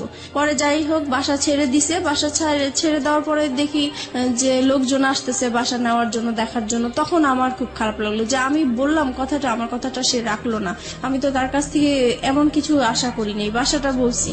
তখন সে বাসাটা ছেড়ে দিছে। পরে আমি তাকে বললাম দেখো, বাসা এখনো সময় আছে, তুমি বাসাটা আবার বাড়িওয়ালার কাছ থেকে সময় নিয়ে নাও, নাহলে কিন্তু আমি সত্যি সত্যি এবার চলে যাবো। সে বলতেছে তুমি চলে গেলে চলে যাও, আমার কোনো সমস্যা নেই, তোমার মতো মেয়ে আমার দরকার নেই। তখন আমি আর কি মানে ডিসাইড করলাম যে না, আমি আসলেই চলে যাবো, এখান থেকে থাকবো না। যেহেতু এখানে আমার একটা বিজনেসের একটা রাস্তা হয়েছে, সেটাই যদি বন্ধ হয়ে যায় তাহলে আমার ওর সাথে থাকার কি দরকার। আমি তো এই বিজনেসটা নিয়েই আসি, কারণ আমার সংসার অশান্তি। আমি বিজনেসটা, আমি কাজে ব্যস্ত থাকি, আমার যাও একটু ভালো লাগে, আর তার সাথে ফোনে কথা বলি, দেখা করি, এই আমার ভালো লাগা নতুন সৃষ্টি হয়েছে, এটা কেন নষ্ট হবে। তো এই কারণে আমি পরে ওই বাসাটা আমাদের জানুয়ারি মাসে ছেড়ে দেয়। তারপরে আমি চলে যাব বলে আমার জিনিসপত্র গুছাতে থাকি। তো সেও আমার জিনিসগুলো গুছানোর জন্য হেল্প করে। সে এমনকি আমার জিনিসগুলো মানে একটা ভ্যানে উঠিয়ে আমার বাবা বাড়ির দিকে পৌঁছিয়ে দিচ্ছে। তো আমার কথা হলো, সে যদি আমাকে আটকাই রাখতে চায় তাহলে কেন আমার জিনিসগুলো আলাদা করে দিবে, কেন আমাকে যাওয়ার জন্য সাহায্য করছে? নিশ্চয়ই সেও চায় আমি চলে যাই, সে আমাকে কোনো বাধা দেয় নাই। আমি এইভাবে বাবার বাড়ি চলে আসছি। এখন বাবার বাড়ি মানে মার বাসায় চলে আসছি। এখন মার বাসায় আসাতে এখন সে পরে আমার মার কাছে এসে বলতেছে যে আপনার মেয়েকে আপনি জায়গা দিচ্ছেন, আপনার মেয়ে কিন্তু আমাকে ছেড়ে চলে আসছে, এখন আমি আপনাদের নামে কেস করব, আপনার মেয়ে আমার যত টাকা পয়সা গয়নাগাটি সবকিছু নিয়ে চলে আসছে, আমি আপনাকেও জড়াই দিব আপনি যদি আপনার মেয়েকে জায়গা দেন।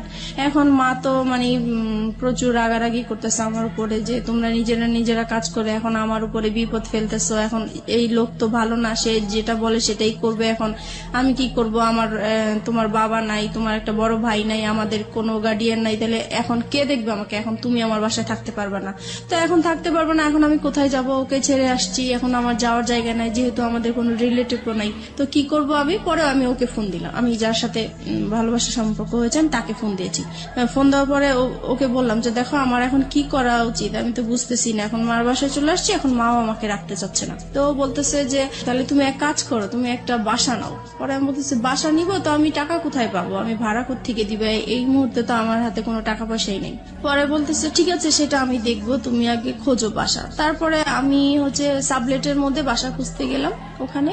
তো ওখানে গিয়েছি, সবাই জিজ্ঞেস করে আপনি কি করেন? তো আমি বলেছি যে পড়াশোনা করি, কারণ বিয়ে হয়েছে এগুলো আমি বলি নাই, সবকিছুই লুকিয়ে গিয়েছি। তো বলতেছে যে একা একটা মেয়েকে তো আমরা বাসা ভাড়া দিতে পারি না, হয় হাজবেন্ড। একা কেন নেবেন? কারণ আপনার সঙ্গে তো আপনার সন্তান আছে। সন্তান আপনার হাজবেন্ডের কাছে, সন্তানদেরকে রেখে চলে আসছে আপনার হাজবেন্ডের কাছে আপনার সন্তান। ওকে ফাইন, হ্যাঁ তারপর বলেন। তারপরে যেটা হচ্ছে যে এখন কেউ আমাকে একা বাসা ভাড়া দিতে চাচ্ছে না। তারপরে আমি আবার তাকে ফোন দিই, রাসেলকে ফোন দিচ্ছি যে দেখো, আমাকে তো কেউ একা বাসা ভাড়া দিতে চাচ্ছে না। তখন সে বলল যে ঠিক আছে, তাহলে তুমি বলো যে তোমার বিয়ে হয়েছে কিন্তু তোমার হাজবেন্ডের বাড়ি এখনো মেনে নিচ্ছে না, তাই হাজবেন্ড মাঝে মাঝে আসবে, তুমি আপাতত একাই থাকবে। পরে এই কথার ভিত্তিতেই আমি আবার গেলাম, তারপরে একটা বাসা পেয়েও গেছি। তারপরে ওখানে উঠলাম, সবকিছু নিয়ে ওখানে উঠলাম। মাকেও বললাম যে আমি এরকম এরকম জায়গায় বাসা নিয়েছি, কিন্তু বাসাটা চিনাইনি, জাস্ট বলেছি যে এখানে বাসা নিয়েছি। তারপরে যাই হোক, মার কাছ থেকে চলে আসছি ওখানে। তারপরে মার প্রতি তো একটু রাগ আছেই যে আমাকে জায়গা দিল না। তারপরে এখন যেহেতু রাসেলকে হাজবেন্ড হিসাবে পরিচয় করিয়ে দিয়েছি আমি ওখানে, আর এতদিন আমরা বাইরে বাইরে ঘুরতাম, তো এখন মনে হয়েছে নিজের কাছে যে এখন যেহেতু নিজেদের বাসা হয়েছে, কেউ এখন আসবে না, কেউ জানবে না, আর সবাই জানে আসবেন, তাহলে বাসায় আসলে সমস্যা কি? তারপরে আমার এই বাসায় আসা শুরু হলো রাসেলের। জি, রাসেলের। প্রিয় শ্রোতা, আমরা এই জায়গাটায় ছোট্ট একটা বিরতি নিচ্ছি। ভুল এবং অপ্রিয় সত্যের একেবারে মাঝ নদী, যদি বলি একটা নদী, সেটার মাঝ নদীতে নৌকা ডুবছে, সেরকম একটা জায়গাতে আমরা রয়েছি এই মুহূর্তে। হাজবেন্ড আছে, সন্তান আছে, নিজের ব্যবসা আছে এবং ফ্যামিলি আছে। সবকিছুর পরেও নিজের মনের ক্ষুধা এবং ভালোবাসার জায়গাটাতে, এবং যে ভালোবাসা এথিক্যাল পয়েন্ট অফ ভিউ থেকে পাপ বা অনৈতিক, সেই রকম একটা জায়গাতে জেনে শুনে বুঝে লম্বা একটা সময় ধরে এরকম একটা ভুল, যা একেবারেই মানা যায় না। কিন্তু কথা হচ্ছে, সে তো ভুল করেছে কিংবা অপরাধ করেছে, সে কারণেই সে কিন্তু যাহা বলিব সত্য বলিবতে এসছে। এরকম ভুল এবং অপরাধের মধ্যে যারা আছেন, তাদের জন্যই কিন্তু আজকের এই মিতা। প্রিয় শ্রোতা, আমরা ছোট্ট একটা বিরতি নিতে চাই, ঠিক 4 মিনিটের বিজ্ঞাপন বিরতি। এরপরে আমরা আবারও ফিরে আসছি যাহা বলিব সত্য বলিবতে। রাসেলের আপনার বাসায় আসা খুব বেশি সহজ হয়ে গেল, এবং রাসেলকে আপনি পরিচয়ও করিয়ে দিলেন যে ইনি হচ্ছে আপনার হাজবেন্ড। তার আগ পর্যন্ত রাসেলকে আপনি কতটুকু চিনতেন অ্যাজ এ হিউম্যান বিং হিসেবে, তার পরিবার সম্পর্কে এবং তার বাসা কোথায়, কি অবস্থা, ডিটেল কিছু জানতেন? তার বাসা কোথায় সেটা জানতাম, কিন্তু ওনার পরিবারের কারোর সাথেই আমার কখনোই কথা হয় নাই, ইভেন দেখাও হয় নাই। উনি যে কারণটা দেখাতো যে তোমার বিয়ে হয়েছে, বাচ্চা হয়েছে, এই মুহূর্তে যদি আমি কারোর সাথে পরিচয় করিয়ে দেই, তাহলে আমাদের সম্পর্কটা আর কন্টিনিউ করতে দিবে না, এখানেই স্টপ হয়ে যেতে হবে, তখন তুমিও কষ্ট পাবো, আমিও কষ্ট পাবো, আমরা এইভাবেই লুকিয়ে থাকি, যখন হয়ে যাবে তখন আমরা সবাইকে জানাবো। এবং এগুলো আপনি অন্ধের মতো বিশ্বাস করতেন? জি। তারপরে যেটা হচ্ছে যে এখন সে প্রত্যেক দিন বিকেলবেলাই আমার বাসায় আসে, অফিস শেষ করে বাসায় আসে, 8টার দিকে চলে যায়, এইভাবেই কন্টিনিউ করতে থাকি আমরা। তারপরে এক সময় সে বলতেছে, আচ্ছা তুমি তো তোমার হাজবেন্ডকে ডিভোর্স দাও নাই, তাহলে এখন যদি এই বিষয়টা কারোর সামনে আমাদের প্রকাশ হয়ে যায়, তাহলে তো তুমিও এখানে বিপদে পড়বে, আমিও বিপদে পড়বো, তোমার তো ডিভোর্স দেওয়া উচিত। তখন আমি হচ্ছে ডিভোর্স দিতে তো টাকা লাগে, এখন আমার কাছে টাকা নাই, তো বলতেছে তুমি কারো কাছ থেকে এখন টাকা পয়সা আনো, আমি দিয়ে দিব। তো আমি আমার বোনের কাছে গেলাম, তো ওকে বললাম যে আমাকে কিছু টাকা পয়সা লোন দে, আমি ডিভোর্স দিয়ে তারপরে পরে আমি তোকে দিয়ে দিব। তো ও আমাকে টাকাটা দিল, দেওয়ার পরে আমি ডিভোর্স দিতে যাব, একটা অ্যাডভোকেটের সাথে কথা হয়েছে আমার। তো সেই মুহূর্তে আমার হাজবেন্ড আমাকে ফোন দিয়েছে, ফোন দিয়ে বলতেছে তুমি তো চলে গেছো বাচ্চাদেরকে রেখে, এখন ওদেরকে তো আমি সামলাতে পারছি না, কান্নাকাটি করছে, তুমি আসো। তো আসো মানে আমি তো চলেই গেছি একেবারে, আসবো আবার কোত্থেকে, আমি আর আসবো না। আপনার ওই সময় আপনার বাচ্চার কথা মনে পড়তো না? টু বি অনেস্ট, বাচ্চার কথা মনে পড়তো, কষ্ট লাগতো, কিন্তু মনে হতো যে সবসময় যে আমি আগে সেভ হয়ে নেই, তারপরে আমি একটা সময় আমার বেবিদেরকে আমি আমার কাছে নিয়ে আসবো। তারপরে হচ্ছে পরে আমি বলতেছি, ওকে বলছি যে আমি তো তোমাকে ডিভোর্স দিব, আমি আর আসবো না তোমার কাছে। তখন সে আমাকে বলতেছে, দেখো তুমি এতদিন যেহেতু কষ্ট করেছো, আর কটা দিন কষ্ট করো, আমার মেয়েটার তো ফাইনাল এক্সাম, এই এক্সামটা শেষ হোক, তারপরে তুমি আমাকে ডিভোর্স দাও। তো আমি রাজি হয়ে গেছি। রাসেল তারপরে এটা এগ্রি করে নিচ্ছে তার জায়গা থেকে। ইজ ইট প্লেটোনিক লাভ? প্রথম কথা হচ্ছে, লাভ তো ব্লাইন্ড। আপনারা যখন কমিটমেন্টের জায়গাটায় চলে গেছেন যে আপনারা বিয়ে করবেন বা অমুক জায়গায় করবেন, তখন কোনোভাবেই রাসেলের জায়গাটা থেকে এটা আসা কোনোভাবেই সম্ভব ছিল না। রাসেল যেটা পারমিশন দিচ্ছে সেটা হচ্ছে আপনার সাথে আপনার হাজবেন্ডের কিছুটা সময় স্পেন্ড করা। আলটিমেটলি তো এটাই। এটা যদি আপনাকে লাভ করে থাকে, সেটা কিভাবে সম্ভব? ওকে ফাইন, আমি জানি না, বাট আমার কাছ থেকে যেটা মনে হয় ব্যক্তিগত জায়গা থেকে, if it is really love, then এটা সম্ভব ছিল। যাই হোক, কি হয়েছে না হয়েছে আমরা সামনের দিকে একটু যাই, কিন্তু খুব কনফিউজ হয়ে যাচ্ছে। তারপরে যেটা হয় হচ্ছে আমি আসা যাওয়া করতে থাকি আমার হাজবেন্ডের বাসায়। তারপরে এক সময় সে আসলে এটা একটা চালাকি করে আমার সাথে এই কাজটা করেছে। আমার মেয়ের এক্সামের যেই বিষয়টা, আসলে এটা পুরোপুরি তার একটা চালাকি। ওই আমি যেই টাইমটা তার বাসায় আসা যাওয়া করতাম, সে আমাকে ফলো করতো যে আমি আসলে কোত্থেকে আসি, কোথায় যাই। ওকে, এইটা ধরার জন্যই সে এই ইয়েটা করেছে। তো যাই হোক, এক সময় আমি যখন ওই বাসা থেকে চলে যেতাম, তখন সে পিছে পিছে আমার যে এইভাবে সে আসলে জানতে পারে যে শেষ পর্যন্ত আমি কোথায় আছি। তারপরে আরেকদিন ফোন দেয় যে বলতেছে, ওরা তো অনেকদিন ধরে না খেয়ে আছে, আমি তো রান্না বান্না করতে পারছি না, তুমি আজকে এসে একটু রান্না করো, আমাকে এই বলে নিয়ে আসলো। যাই হোক, আমি বাসায় আসলাম, রান্না বান্না করলাম। এখন বলতেছে, আমি তো খুব অসুস্থ, তুমি এক কাজ করো, ওদের এখানে থাকো, আমি ডাক্তার দেখিয়ে তারপরে তুমি আজকে থেকে যাও, কালকে যেও।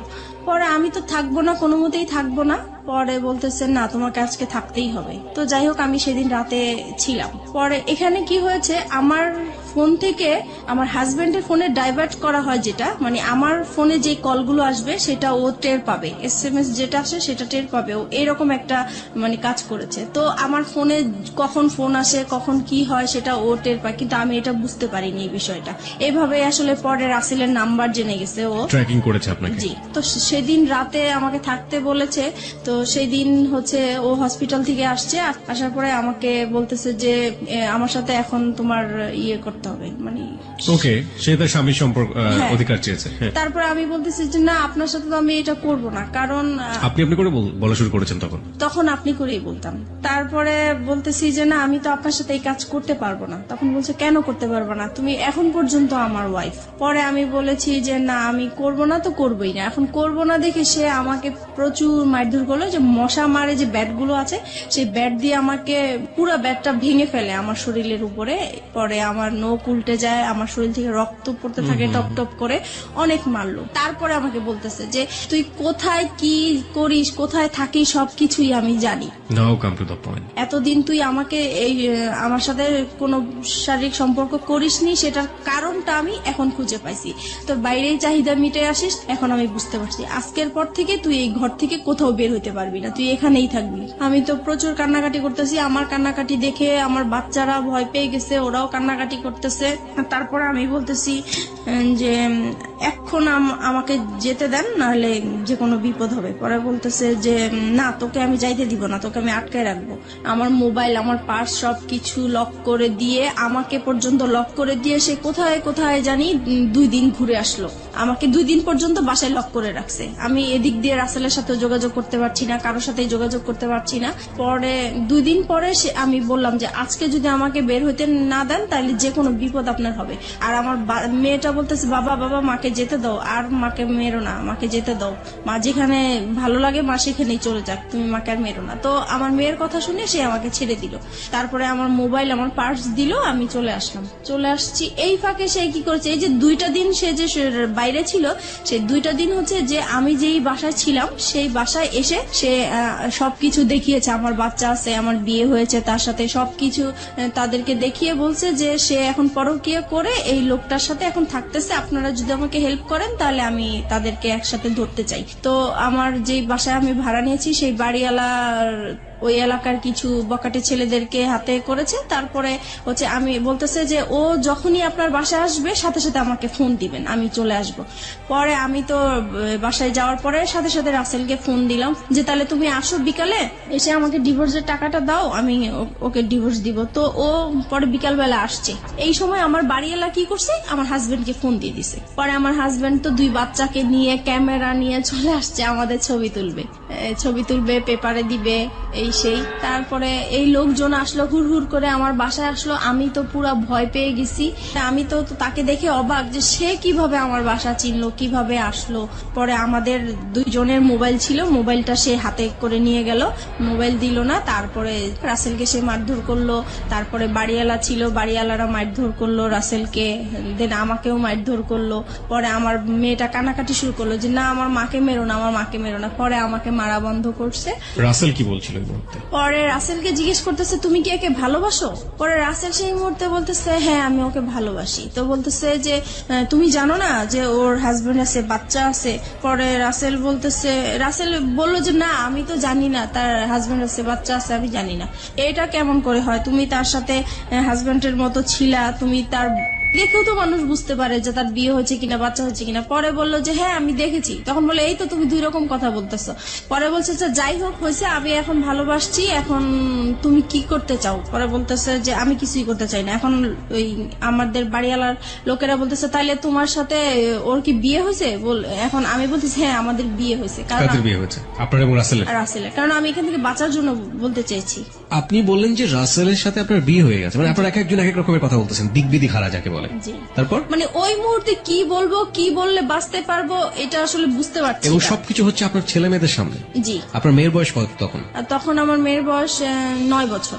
কোন ক্লাসে পড়ে? তখন সে KG 1-এ পড়ে। ও তো মোটামুটি বোঝে তাহলে কি হচ্ছে। এবং আপনার ছেলে? আমার ছেলে তখন 2.5 বছরের। তারপরে হচ্ছে রাসেলকে জিজ্ঞেস করতেছে তোমরা কি বিয়ে করেছো? পরে আমি বলছি যে হ্যাঁ আমরা বিয়ে করেছি। তো বলছে বিয়ে করেছো তো কাগজপত্র দেখাও। তো বলছে কাগজপত্র তার সাথে নিয়ে ঘুরি না, কাগজপত্র অন্য জায়গায় আছে, আমরা পরে দেখাতে পারবো। পরে বলতেছে না এখনই দেখাইতে হবে। তো বলছে এখন তো দেখানো সম্ভব না। পরে বললো যে তুমি তোমার হাজবেন্ডকে ডিভোর্স দিছো? আমি বলছি না ডিভোর্স দেইনি। পরে তাহলে এটা কেমন বিয়ে? ডিভোর্স দাও নাই বিয়ে? এটা তো বিয়ে হয়নি আসলে। পরে যাই হোক এইভাবে মানে তর্ক বিতর্ক হতেই থাকে। পরে আমার হাজবেন্ড আবার এই দিক দিয়ে কি করেছে, আমার বোন আমার মাকে ফোন দিয়ে জানিয়েছে যে আপনার মেয়ে অ্যাক্সিডেন্ট করেছে, সে মারাই গেছে, এই কথা বলেছে। না তো আমার মা বোন তো আসবে না, এরকম ঝামেলার মধ্যে কখনোই আসবে না। তো এটা তো মারা গেছে শুনে মানে তারাও খুব অস্থির হয়েছিল। তারপরে তারা আসছে, এসে দেখে তো এই কাহিনী। পরে তো আমার বোন ওখানে সবার সামনে বোনের জামাই অপমান করলো যে তুমি এই টাইপের হতে পারবা, আমার বড় বোন হয়ে এরকম একটা কাজ করলা, কখনোই ভাবতে পারি নাই। তারপরে আমার বোনের জামাই যেটা মানে বুদ্ধি করলো যে এখন এখান থেকে বাঁচাতে হবে, এখন কিভাবে বাঁচানো যায়। তো বলছে যে এখন আমরা বিচার করব, হয় দুইজনকে পুলিশে দিব আর নয়তো বিয়ে দিয়ে দিব। এখন রাসেল বলতেছে না আমি ওকে বিয়ে করব না। পরে বলতেছে কেন বিয়ে করবেন না? আপনার ভালোবাসছেন, এতদিন ছিলেন, কেন বিয়ে করবেন না? পরে আমি ওকে বললাম যে কি ব্যাপার তুমি এইগুলো বলছো কেন? পরে ও আমাকে একপাশে আড়ালে ডেকে বলতেছে দেখো আমার এখান থেকে বাঁচতে হবে, এখান থেকে আমি যদি বাঁচতে পারি তুমিও বাঁচবা, এখানে আমাকে তুমি হেল্প করো, আমাকে যাওয়ার জন্য তুমি হেল্প করো। তারপরে আমি ওর কথা আবারও বিশ্বাস করলাম। তারপরে আমি পরে বলতেছি না আমরা বিয়ে করব না।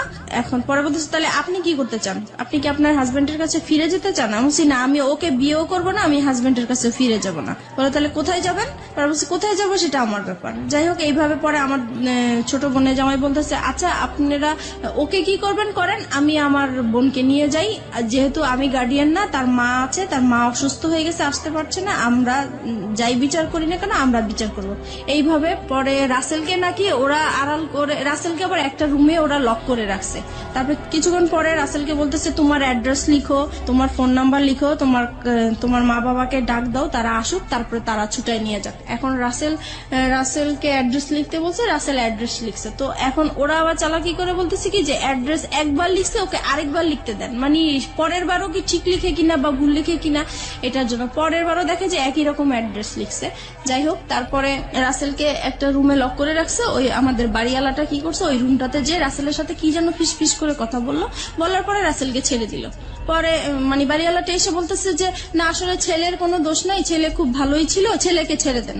পরে রাসেলকে ছেড়ে দিল। ছেড়ে দেওয়ার পরে আস্তে আস্তে পরে বাড়িওয়ালা আমার মাথায় আবার হাত টাত বুলিয়ে বলতেছে যাও মা তুমি চলে যাও, এইভাবে তুমি বাচ্চাদেরকে ছেড়ে আসছো, তোমার লাইফ তো চলেই গেছে, এখন বাচ্চাদের জীবন, বাচ্চাদের দিকে তাকিয়ে হইলেও তুমি এরকম স্বামী সংসার করতেই হবে তোমার। পরে যাই হোক আমার বোনের জামাই আমাকে নিয়ে আসলো, বাচ্চা দুইটা ওর বাবার সাথে চলে গেল, আর রাসেল তো আগেই বের হয়ে গেল। তারপরে আমি আমার মার বাসায় চলে আসলাম। এখন মার বাসায় আসার পরে আমি রাসেলকে ফোন দিলাম, পরপরই আমি রাসেলকে ফোন দিলাম যে দেখো তুমি এরকম কেন করলা, ওখানে তুমি আমাকে চিনোই না, এই না সেই না। তখন সে মানে খুব রাগী হয়ে আমাকে বলতেছে যে দেখো আমি তোমার সাথে এতদিন সম্পর্ক করছি, আমি তোমাকে সত্যিই ভালোবাসছিলাম, কিন্তু তোমার জন্য আমি এত বড় অপমান হবো আমি কখনোই কল্পনা করতে পারি নাই। আজ পর্যন্ত আমার মা আমাকে তুই করেও বলে নাই, মারবে তো দূরের কথা, আর সেইখানে আমি তোমার জন্য রাস্তার মানুষের কাছে মার খেয়েছি, বকা খেয়েছি। আমি আর তোমার সাথে কোনো রকমই সম্পর্ক করব না, তুমি তোমার মতো চলো, আমি আমার মতো চলি। তো আমি বলছি দেখো এখন তোমার জন্য আমি রাস্তায় বের হয়েছি, আজকে আমার ঘর ছাড়লাম, সন্তান ছাড়লাম, তাহলে এখন আমি কোথায় যাব? বলতেছি তুমি কোথায় যাবা, কি করবে, একান্তই তোমার ব্যাপার, আমি আর তোমার সাথে নাই। আপনি এগেইন এই সেন্টেন্সটা রিপিট করেন, আপনি কি বললেন? তোমার জন্য? বলতেছি তোমার জন্য আমি ঘর ছাড়লাম, সংসার ছাড়লাম, সন্তানদেরকে ছেড়ে তোমার আশায় আমি রাস্তায় বের হলাম, এখন তুমি বলতেছো যে তুমি আমাকে চিনো না, আমার দায়িত্ব নিবা না, তাহলে আমি এখন কোথায় যাব? আমরা এই সেন্টেন্সটা এখানে দুইবার বলেছি প্রিয় শ্রোতা। This is a very important sentence of this কি বলা যেতে পারে, রিভিল অফ ট্রুথ। আমরা ফিরে যেতে চাই আপনার কাছে আবারও, বলুন। হ্যাঁ তারপরে সে বলতেছে না আমার পক্ষে আর তোমাকে নিয়ে এগিয়ে যাওয়াটা সম্ভব না। তো বলছি যে দেখো যাই কিছু হয়েছে না কেন এটা সব মানুষ করেছে, আমার কাছ থেকে তো তুমি কোনো খারাপ আচরণ পাওনি এই পর্যন্ত। বলছেন না পাইনি। আমি কই তাহলে তুমি কেন এরকম করতেছো আমাকে? বলে আমি এত কিছু জানি না, আমি এই কথাটাই শুধু বলবো তোমাকে যে তোমার সাথে আমার আজীবন একটা সম্পর্ক থাকবে, আজীবন কথা হবে, কিন্তু কোনোদিন দেখা হবে না। তোমার কোনো যদি বিপদ হয়, তোমার টাকা পয়সা লাগে, আমি তোমাকে সেই দিকে হেল্প করব, কিন্তু তোমার সাথে আর এখন পর্যন্ত আমি আর কোনো সম্পর্ক রাখতে চাই না, ভালোবাসার কোনো সম্পর্ক রাখতে চাই না, একটা ফ্রেন্ডশিপ হিসাবে যতটুকু করার আমি করব। তারপরে যাই হোক, সেই ফোনটা রেখে দিল, আমি আর তাকে ফোন টোন দেই নাই। আমার মন খুব খারাপ। এইদিকে মা আমাকে প্রচুর গালাগালি করতেছে, আমার ছোট বোন আমাকে গালাগালি করতেছে, আমার খুবই খারাপ লাগতেছে। শুধু মনে হচ্ছে যে আমার এখন মরে যাওয়াই উচিত, এছাড়া আর কিছু করা উচিত না। কিন্তু কি আর করবো বুঝতেছি না। একদিন পরে আমি তাকে আবার ফোন দেই, রাসেলকে ফোন দেই, খুব কান্নাকাটি করে আমি তাকে বলতেছি, দেখো যেভাবেই হোক তুমি আমাকে ভুল বুঝো না, তুমি এখন আমি কি করবো, আমি তোমাকে ছাড়া বাঁচবো না, তোমাকে এত ভালোবেসে ফেলছি, আমি তোমাকে ভুলতেও পারছি না, ভোলা সম্ভব না, আমি এখন কি করব, তুমি একটা উপায় আমাকে দাও, তুমি যেভাবেই হোক তুমি একটা কিছু করো। আর বলতেছে না, আমি আর কোনো মতেই তোমার সাথে সম্পর্ক কন্টিনিউ করতে চাই না। অনেক বুঝিয়েছি, সে কোনোভাবেই কিছু করবে না। যাই হোক, আমি পরে কি করব, বাসায় এইভাবেই আসি। মা আমাকে বলতেছে যে তুমি এখন আমার ঘর থেকে বের হয়ে যাও, তোমার মতো মেয়ে আমার দরকার নাই। যেখানে আমাদের এই এলাকার মধ্যে কোনোদিন কেউ একটা খারাপ কথা বলতে পারে নাই, আজকে তোমার জন্য এলাকা তোমার হাজবেন্ড যখন আইসা বলছে যে তুমি মারা গেছো, আমি রাস্তায় ছিলাম, সেই রাস্তার মধ্যে আমি অজ্ঞান হয়ে পড়ে গেছি, সেখানে মানুষজন জিজ্ঞেস করছে কেন এরকম হয়েছে, সবাই জেনে গেছে, এখন আমি এই মুখ আমি কিভাবে দেখাবো, তোমার জন্য আজকে আমি এত অপমান হলাম, আমি তোমার মতো মেয়ে আমার দরকার নেই, এরকম বললো। পরে এখন আমি ভাবছি কি মার রাগ উঠেছে, হয়তো বা রাগ কমে গেলে পরে ঠিক হয়ে যাবে, কিন্তু না, একদিন দুদিন হয়ে গেল, সে আমার সাথে কোনো কথাও বলে না, আমি খেয়েছি কিনা সেটাও জিজ্ঞেস করে না। পরে আমার কাছে খুবই খারাপ লাগলো। পরের দিন সকালবেলা সে কি করলো, আমার যত জিনিসপত্র আছে সবই সে ঘর থেকে বের করে দিল। এখন আমাকেও বলতেছে যে এখন বের হয়ে যাওয়ার জন্য। পরে শেষ মুহূর্তে আমি আবার রাসেলকে ফোন দিলাম যে দেখো, আমি তো মার বাসায় আশ্রয় নিলাম, এখন মাও আমাকে বের করে দিচ্ছে, এখন আমি কি করব? বলে তুমি কি করবে এটা তোমার ব্যাপার, তুমি আজকের পর থেকে আমাকে আর ফোন দিবা না। তারপরে এইভাবে এখন আমি কি করব, পরে শেষ পর্যন্ত আমি আমার হাজবেন্ডকে ফোন দিলাম। এখন চিন্তা করলাম যে আমার তো আর কোথাও যাওয়ার জায়গা নাই, এখন আমার সেইখানে ছাড়া আর কোথাও যাওয়ার জায়গা নাই, কি করব এখন? পরে ওকে ফোন দিলাম, ও বলতেছে যে তুমি এখন কি করতে চাও? এখন বলছি যে আমি আপনার সংসারে ফিরে যেতে চাই। বলছে যে ঠিক আছে তাহলে আসো, তোমার জন্য তো আমার রাস্তা সবসময় খোলা। তখন আমি বলছি যে একটা শর্ত আছে। বলতেছি কি শর্ত? আমি বলছি কি আপনার সাথে আমি মানে যাব, আবার নতুন করে সংসার করব, ঠিক আছে, কিন্তু আমি আপনার সাথে কোনো স্বামী স্ত্রী সম্পর্ক রাখতে পারবো না। পরে বলছে এটা কেমন কথা, মানে হাজবেন্ড ওয়াইফ থাকবো, সবাই জানবে, অথচ তোমার আর আমার মাঝে স্বামী স্ত্রী কোনো সম্পর্কই থাকবে না, এটা তো হবে না। পরে আমি বলছি না, এটা যদি মেনে নেন তাহলে আমি আপনার সংসারে ফিরে যাবো, নাহলে যাবো। পরে সে বললো যে ঠিক আছে আমি রাজি। এখন সে হুট করে রাজি হয়ে গেল। যাই হোক, আমি যে উকিলের কাছে গিয়েছিলাম ডিভোর্সের জন্য, সেখানে যে আবার ক্যান্সেল করলাম, দুইজনে গেলাম, পরামর্শ নিলাম। উকিল বলল যে তোমরা ভালো হয়ে চলো, যে কোনো বিপদ হলে আমাকে আবার ফোন দিও। এত কিছুর পরও আপনার হাজবেন্ড আপনাকে মানলো, মেনে নিল। এবং এই মেনে নেওয়াটাকে আপনি ওই মুহূর্তে কি হিসেবে দেখেছেন? ওই মুহূর্তে দেখেছি যে না, আসলে সেই ভালো, আমি যত অন্যায় করেছি কিন্তু সে তো আমাকে মেনে এবং আপনি এমন একটা কন্ডিশন তাকে দিলেন যেটা কোনো হাজবেন্ডই কখনোই মানবে না। আপনি সেই কন্ডিশনও সে মেনে নিল এত কিছুর পরে। জি। তারপরে গেলাম। তারপরে যাওয়ার পর থেকে এখন যেটা হয়েছে যে আগে আমি যত তার কাছ থেকে অবহেলা, অত্যাচার, টর্চারিং যা পেয়েছি, এখন দ্বিগুণ সে বেড়ে গেল। এখন সে কথায় কথায় আমাকে বলে এতদিন তো তুই বেটা নিয়েছিলি, এখন কেন এই সেই, মানে বিভিন্ন টাইপের খারাপ ভাষায় গালাগালি করে। তারপরে খুব মারধর, আবারও সেই রকম মারধর। আমার মেয়েটা তখন তো বড় হয়ে গেছে, আমি আমার বাচ্চাদেরকে নিয়ে আলাদা ঘুমাই, সে আলাদা রুমে ঘুমায়। তো সেই মুহূর্তে আমার বাচ্চাদের সামনে এসে সে আমাকে খুব জোর জবরদস্ত করে, সে আমাকে খুব মারধর করে। আবারও সেই আগের মতন মারামারি। রুম কয়টা ছিল আপনাদের? একটাই রুম? না, আমাদের রুম ছিল 4টা। বাসা যে বাসায় ভাড়া থাকতেন সে বাসায় 4টা রুম? আপনাদের পার্সোনাল রুম কয়টা টোটাল? আমাদের পার্সোনাল রুম তো একটাই, মানে ওই রুমের মধ্যেই বাচ্চা কাচ্চা এবং আপনারা থাকতেন? না, আমি আমার বাচ্চাদেরকে নিয়ে থাকতাম আর ও আলাদা রুমে থাকতো। তার মানে 2টা রুম ছিল আপনাদের? জি। তাহলে এই যে এই কাজগুলো যখন হয় বা এরকম যখন, তখন বাচ্চা কাচ্চাদের সামনে মারধর কেন করবে, বা বাচ্চা কাচ্চাদের সামনেই কেন এই ডিমান্ড গুলো আসবে? সে মানে আমাকে বলতো তার রুমে যাওয়ার জন্য, আমি যেতাম না, তাই তখন আপনার রুমে চলে আসতো? আমার রুমে চলে আসতো। তারপরে যেটা হয়েছে, মানে এরকম জোর করতো। একটা সময় আমার বাচ্চারা জাগনা থাকতো, তারপরেও সে জোর জবরদস্ত করতো। আমি তাকে এত বলতাম যে দেখেন আমার বাচ্চাগুলো আছে, ওরা তো বুঝতেছে, কেন আপনি ওদের সামনে এরকম করতেছেন? বলতেছে তুই তো খারাপ হয়ে গেছিস, তুই যে খারাপ এটা ওরা জানার দরকার আছে, ওদের বোঝার দরকার আছে, সেই জন্য এরকম করি। তারপরে থেকে কি হতো, আমি রাতে আর ঘুমাতাম না, আমি সারা রাত জেগে থাকতাম। আমার সারাক্ষণ ভয় করতো যে সে কখন আসে, কখন মারধর করে, তাই ঘুমাতাম না। এক সময় সে আমার বালিশ, আমার কাঁথা এগুলো নিয়ে যেত যেন আমি ঘুমাতে না পারতাম। সে মানে ফ্যান বন্ধ করে রাখতো, লাইট জ্বালায় আপনি এরকম রাখতো। ক্রেজি কেন হয়ে গেলেন? আপনি স্বামী হিসেবে তাকে মানছেন, স্বামীর অধিকার তাকে দিচ্ছেন না কেন? কারণ দিচ্ছি না, আমার শুধুই এটা মনে হচ্ছে যে তার জন্যই আমি আমার রাসেলকে হারালাম। সেই মুহূর্তে রাসেলকে মানে ভুলতে পারছি না, রাসেলের জন্য আমার খুব কষ্ট হচ্ছে। যেখানে প্রত্যেক দিন আমি রাসেলের সাথে দেখা হয়, একদিন দেখা না হলে আমার খুব কষ্ট হয়। সেই মুহূর্তে তার সাথে আমার কথা হচ্ছে না, দেখা হচ্ছে না, আর সে মানে রাসেল আমার সাথে এরকম বিহেভ করলো একমাত্র তার জন্যই, এটা মনে হয়েছিল আমার তখন সেই মুহূর্তে। চলুন আমরা ফিরে যাই মিতার কাছে। মিতা, যে জায়গাটিতে আমরা ছিলাম, আপনি বলছিলেন যে আপনার হাজবেন্ডের সাথে, তখনও তিনি আপনার হাজবেন্ড, যদিও আপনি মন থেকে মানতে পারেন না, আপনার কাছে ওনার স্বামীর অধিকার চাওয়াটাই স্বাভাবিক, সেটা আপনি দিতে পারতেন না। এবং সেখানে খুব সহজ সরল একটা কথা আপনি বলেছিলেন একটু আগে, যেটা অনেকেই স্বীকার করবেন না। The real hard truth is যে ওই ছেলেটা, যে ছেলেটার সাথে আপনার অ্যাডাল্টারি সম্পর্ক, অ্যাডাল্টারি মানে অনেকেই বুঝবেন বাংলাতে হয়তো পরকীয়া বলে এটাকে, ওই অ্যাডাল্টারি সম্পর্কের এক ধরনের লাভ বলতেছেন আপনি সেটাকে, এবং মনে হতো যে ওই ছেলেটাকে তো সরে যাওয়ার পেছনে এই আমার হাজবেন্ডই দায়ী। তারপর হচ্ছে এরকম জোরাজোরি করতে থাকে। একদিন আমি বলেছিলাম যে আসলে আমার মনটা তো খুব খারাপ, আমার শারীরিক অবস্থা খারাপ, মানসিক অবস্থা খারাপ, এর জন্য হচ্ছে না, আমি একটু সুস্থ হয়ে নেই। তো বলতেছে তো কি করা উচিত? তো আমি বলতেছি তাহলে আমার একটু ডাক্তারের কাছে যাওয়া উচিত, মানসিক ডাক্তারের কাছে যাওয়া উচিত। তো সে বললো ঠিক আছে তাহলে যাও তুমি। পরে আমি পিজি হসপিটালে যাই, ওখানে দেখাই একজন বিশেষজ্ঞকে। তারপরে সব কথাই উনাকে বললাম, উনি আমাকে প্রেসক্রিপশন করে দিল, আমাকে নিতে বললো। আমি ওই হসপিটালে গিয়েছিলাম, তো ওখানে জ্যামের জন্য আমি কিছু সময় আর কি ব্যয় হয়েছে আমার, তো আসতে দেরি হচ্ছিল। আমাকে ফোনের উপরে ফোন করে যাচ্ছে, ফোনের উপর ফোন করে যাচ্ছে। তো আমি বলতেছি আমি তো জ্যামে পড়ে আছি, এজন্য আসতে দেরি হয়েছে।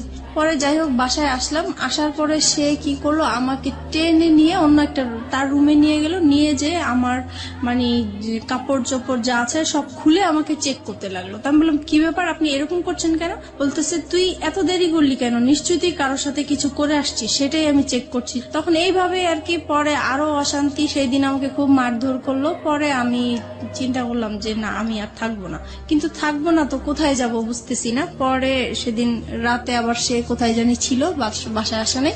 পরে সেদিন রাতে আমি আবার মনে হলো যে আমি একটু রাসেলকে ফোন দিই, একটু ট্রাই করে দেখি।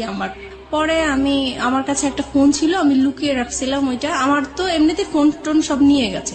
তারপরে যেটা ছিল সেটা আমি লুকিয়ে রাখছি, ওইটা বের করে আমার আলাদা একটা সিম ছিল, ওইটা দিয়ে আমি রাসেলকে ফোন দিয়েছি। পরে ফোন দেওয়ার পরে রাসেল কি করলো, মানে খুব কান্নাকাটি, মানে কান্না কান্না কণ্ঠে সে আমার সাথে কথা বললো, আর আমি তো কান্না করতেছি। পরে আমি বলতেছি যে কি ব্যাপার, কেমন আছো? তো সে বলতেছে যে আমি তো ভালো নাই, তোমাকে ছাড়া আমি কিভাবে ভালো থাকবো? তো এটা শুনে আমার আরো বেশি কান্না বলে, কারণ তার প্রতি এখনো আমার ভালোবাসা আছে।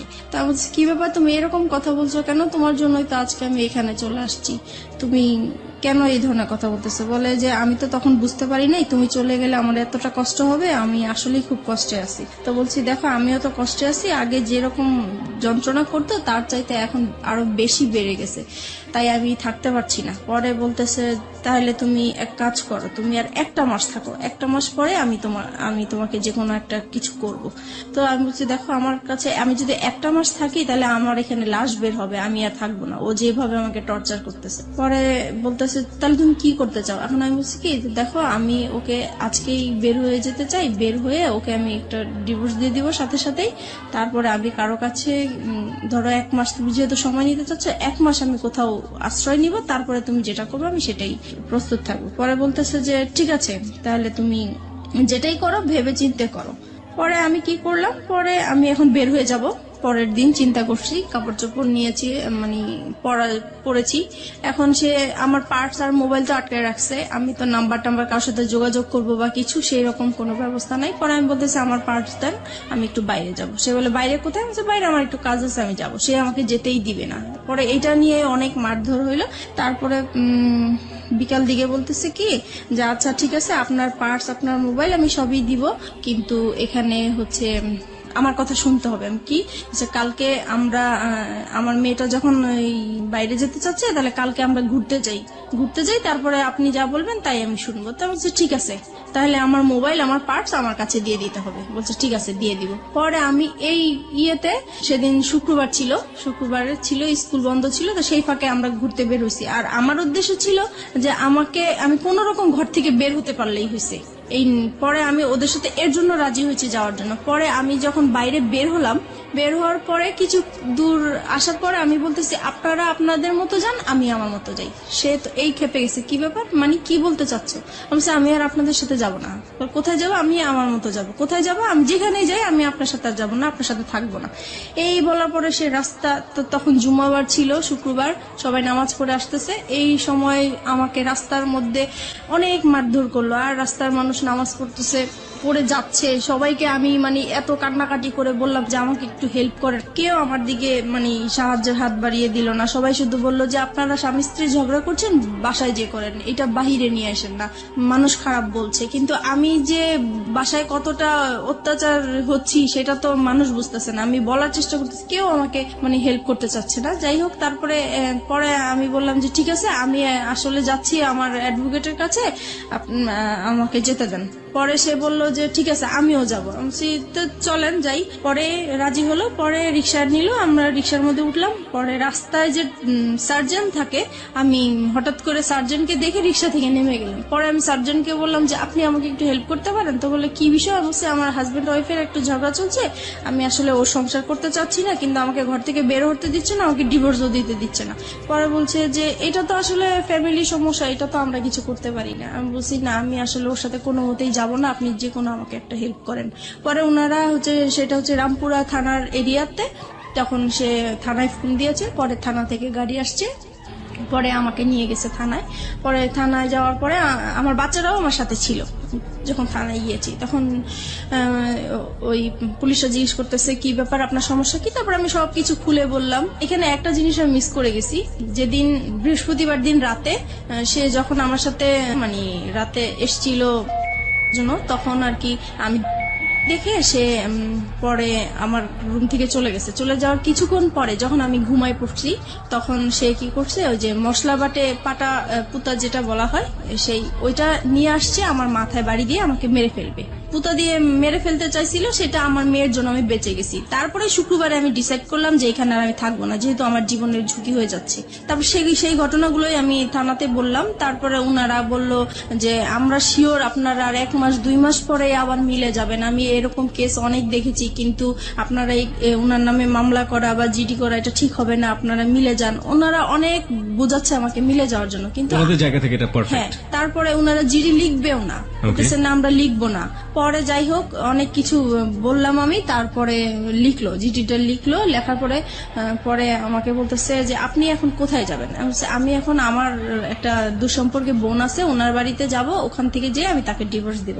বলছি যে ঠিক আছে, আপনি যখন থাকবেন না তাহলে তো আর জোর করার কিছু নেই, আপনি চলে যান। আমি বলছি যে দেখেন, আমি এখন যদি চলে যাই সে আমার পিছে পিছে যাবে, রাস্তায় একটা সিন ক্রিয়েট করবে, আপনারা আমি যাওয়া পর্যন্ত ওনাকে আটকে রাখেন। তো বলছে ঠিক আছে আমরা করতেছি। পরে ওকে আটকে রাখছে, আমি চলে আসছি আমার একটা দুঃসম্পর্কের বোনের বাসায় চলে আসছি। আসার পরে ওদের কাছ থেকে 2-3 দিন মানে শুক্রবার শনিবার হচ্ছে মানে সরকারি অফিস বন্ধ থাকে, আদালত বন্ধ থাকে, তাই আমি ওকে ডিভোর্স দিতে পারি নাই। রবিবারে আমি ওকে ডিভোর্স দিয়ে দিয়েছি। ওকে। তারপর ডিভোর্স দেওয়ার পরে আমি পরে রাসেলকে জানিয়েছি যে দেখো আমি ওকে ডিভোর্স দিয়েছি, আমি চলে আসছি। পরে বলছে ঠিক আছে, তাহলে তুমি এখন কি করতে চাও? তুমি যদি এখন ঢাকায় থাকো তাহলে তো তোমাকে ধরে নিয়ে আবার, আর ডিভোর্সের বিষয়টা আমাকে উকিল বলেছে যে 3 মাসের মধ্যে যদি আপনাদের আবার মিল হয়ে যায় তাহলে এই ডিভোর্সটা ক্যান্সেল হয়ে যাবে, আর 3 মাসের পরে যদি কিছু হয় তাহলে ডিভোর্সটা সম্পূর্ণ হবে। তাই এখন চিন্তা করতেছি যে 3 মাস আমাকে অন্তত ওর কাছ থেকে দূরে থাকতে হবে, কি করা যায় এখন। পরে আমি রাসেলকে বললাম যে দেখো আমি তো আমার এরকম আপন মার সাথে একবার দেখা করেছিলাম, সে বলেছে যে কোনো সময় যদি আমার কাছে আসতে চাও, তুমি একটা অ্যাড্রেস দিয়েছিল, সেই অ্যাড্রেসটা আমার মনে আছে, আমি কি ওইখানে যাবো? তো বলছে ঠিক আছে যাও, আর তোমার মার সাথেও দেখা করে আসো, ভালোই হবে বিষয়টা। তো আমার মার বাড়ি আর দাদা বাড়ি কাছাকাছি ছিল, কিন্তু দাদা বাড়ি আমি যাই নাই, কারণ হচ্ছে যে আমার প্রত্যেকটা কাগজপত্রের মধ্যে আমার দাদা বাড়ির অ্যাড্রেস ছিল। সে ভালো, আমার হাজবেন্ড ভালো করেই জানে যে ওই অ্যাড্রেসটা, আমার চিন্তা ছিল ওখানে গেলে আমাকে খুঁজে বের করে ফেলবে, এরকম কিছু মনে হয়েছিল আমার কাছে। সেজন্য আমি আমার দাদা বাড়ি যাইনি, আমার নানা বাড়িটা খুঁজে বের করছি। খুঁজে বের করার পরে গিয়েছি ওখানে, সবাই আমাকে প্রায় অনেক বছর পরে আমাকে দেখেছে, সবাই ছোট দেখেছে, কেউ চিনতেও পারে নাই। যাই হোক পরিচয় দেওয়ার পরে সবাই খুব কান্নাকাটি করলো, এত বছর পরে তোমাকে দেখলাম, আমরা আশাও করি নাই। ওখানে ছিলাম, ভালোই ছিলাম কিছুদিন। হঠাৎ করে সে আমাকে মানে কিভাবে জানি জানতে পারলো আমি ওখানে আছি। তারপরে সে আমার নানা বাড়িতে আমাকে খুঁজতে গেল। পরে মানে আপনার হাজবেন্ডের নাম কি ছিল? আমার হাজবেন্ড নাম জামান ছিল। জামান, মানে জামানই খোঁজটা পেল, রাইট? ওকে, তারপরে সে আমার মামা বাড়ি গেল, যাওয়ার পরে ওখানে যে আর গ্রাম সাইডটা হচ্ছে এরকম যে মেয়েরা স্বামী ছেড়ে অন্য কোথাও চলে যাবে, এটা খুবই একটা খারাপ চোখে দেখে এবং বাতাসের আগে কথা ছড়ায়। জি, right. So we know the situation. Ultimately কি হলো? আলটিমেটলি সে ওখানে যে আমার মামাকে বলল যে আমি অন্য একটা ছেলে হাত ধরে চলে আসছি, এই সেই পুরো ডিটেল কাহিনী যেটা বললো, দ্য রিয়েল স্টোরিটাই বলেছে হ্যাঁ, সে ওখানে। হ্যাঁ। তার ফরে গিয়েছে ব্যাপারটা, কারণ পৃথিবীর কেউ এটা বিলিভ করবে না, এবং মেয়েটার যে আসলে কোনো কারণ থাকতে পারে ওখানে যাওয়ার, সেটাও সে কেউ মানতে চাইবে না, যেমন ভাবে মানতে চাচ্ছে না ফেসবুকের অসংখ্য শ্রোতা। ওই তো গ্রামের সবাই আর কি আমাকে খারাপই বলছে। তারপরে আমার মামা শুধু একটাই বললো যে দেখো, তুমি যদি কোনো না কোনো ভাবে অশান্তি যদি নাই করে থাকো, তাহলে সে এত বছর পরে 2টা বাচ্চা ফেলে কেন বের হবে? বুঝলাম তার অপরাধ আছে। আচ্ছা যাই হোক, তুমি যদি তোমার মা বাবাকে এখানে আমাদের কাছে নিয়ে আসতে পারো আর আমাদের কাছে সরি বলবা, আর এরকম কখনোই এরকম কিছু হবে না যদি বলো, তাহলে আমি তোমার কাছে উঠাই দিব। The big point and the question is, শান্তির জন্য সে রাসেলের হাত ধরেছে। শান্তি কি সে শেষ পর্যন্ত পেয়েছে? আমরা অনুষ্ঠানের শেষের দিকে চলে আসছি ধীরে ধীরে। ওকে ফাইন, আমি রাসেলের প্রসঙ্গে স্ট্রিক্ট থাকতে চাই। রাসেলকে আপনি তো ডিভোর্স দিয়ে দিলেন, তারপরে কি আপনি বললেন যে এবার আমাদের বিয়ে করা উচিত? রাসেলকে হ্যাঁ বলেছি, তো সে তখন বলেছে, সে কি বলে? তখন বলেছে যে 3 মাস পার না হলে তো করতে পারবে না। ফাইন, 3 মাস পরে কি হলো? তারপরে হচ্ছে পরে বলতেছি দেখো আমার তো কিছু সমস্যা আছে, লোন আছে, এখন আমি লোনগুলো শোধ করতে হবে, তাছাড়া ফ্যামিলিতে এখন আমি খুব বিপর্যয় অবস্থায় আছি, এখন আমি বিয়েটা করতে পারবো না, আরো কিছু পরে করব তোমাকে। সেটা কতদিন পরে? সেটা বলতেছে সেটা 6 মাস হতে পারে, 1 বছর হতে পারে। পুরোপুরি অনিশ্চয়তা।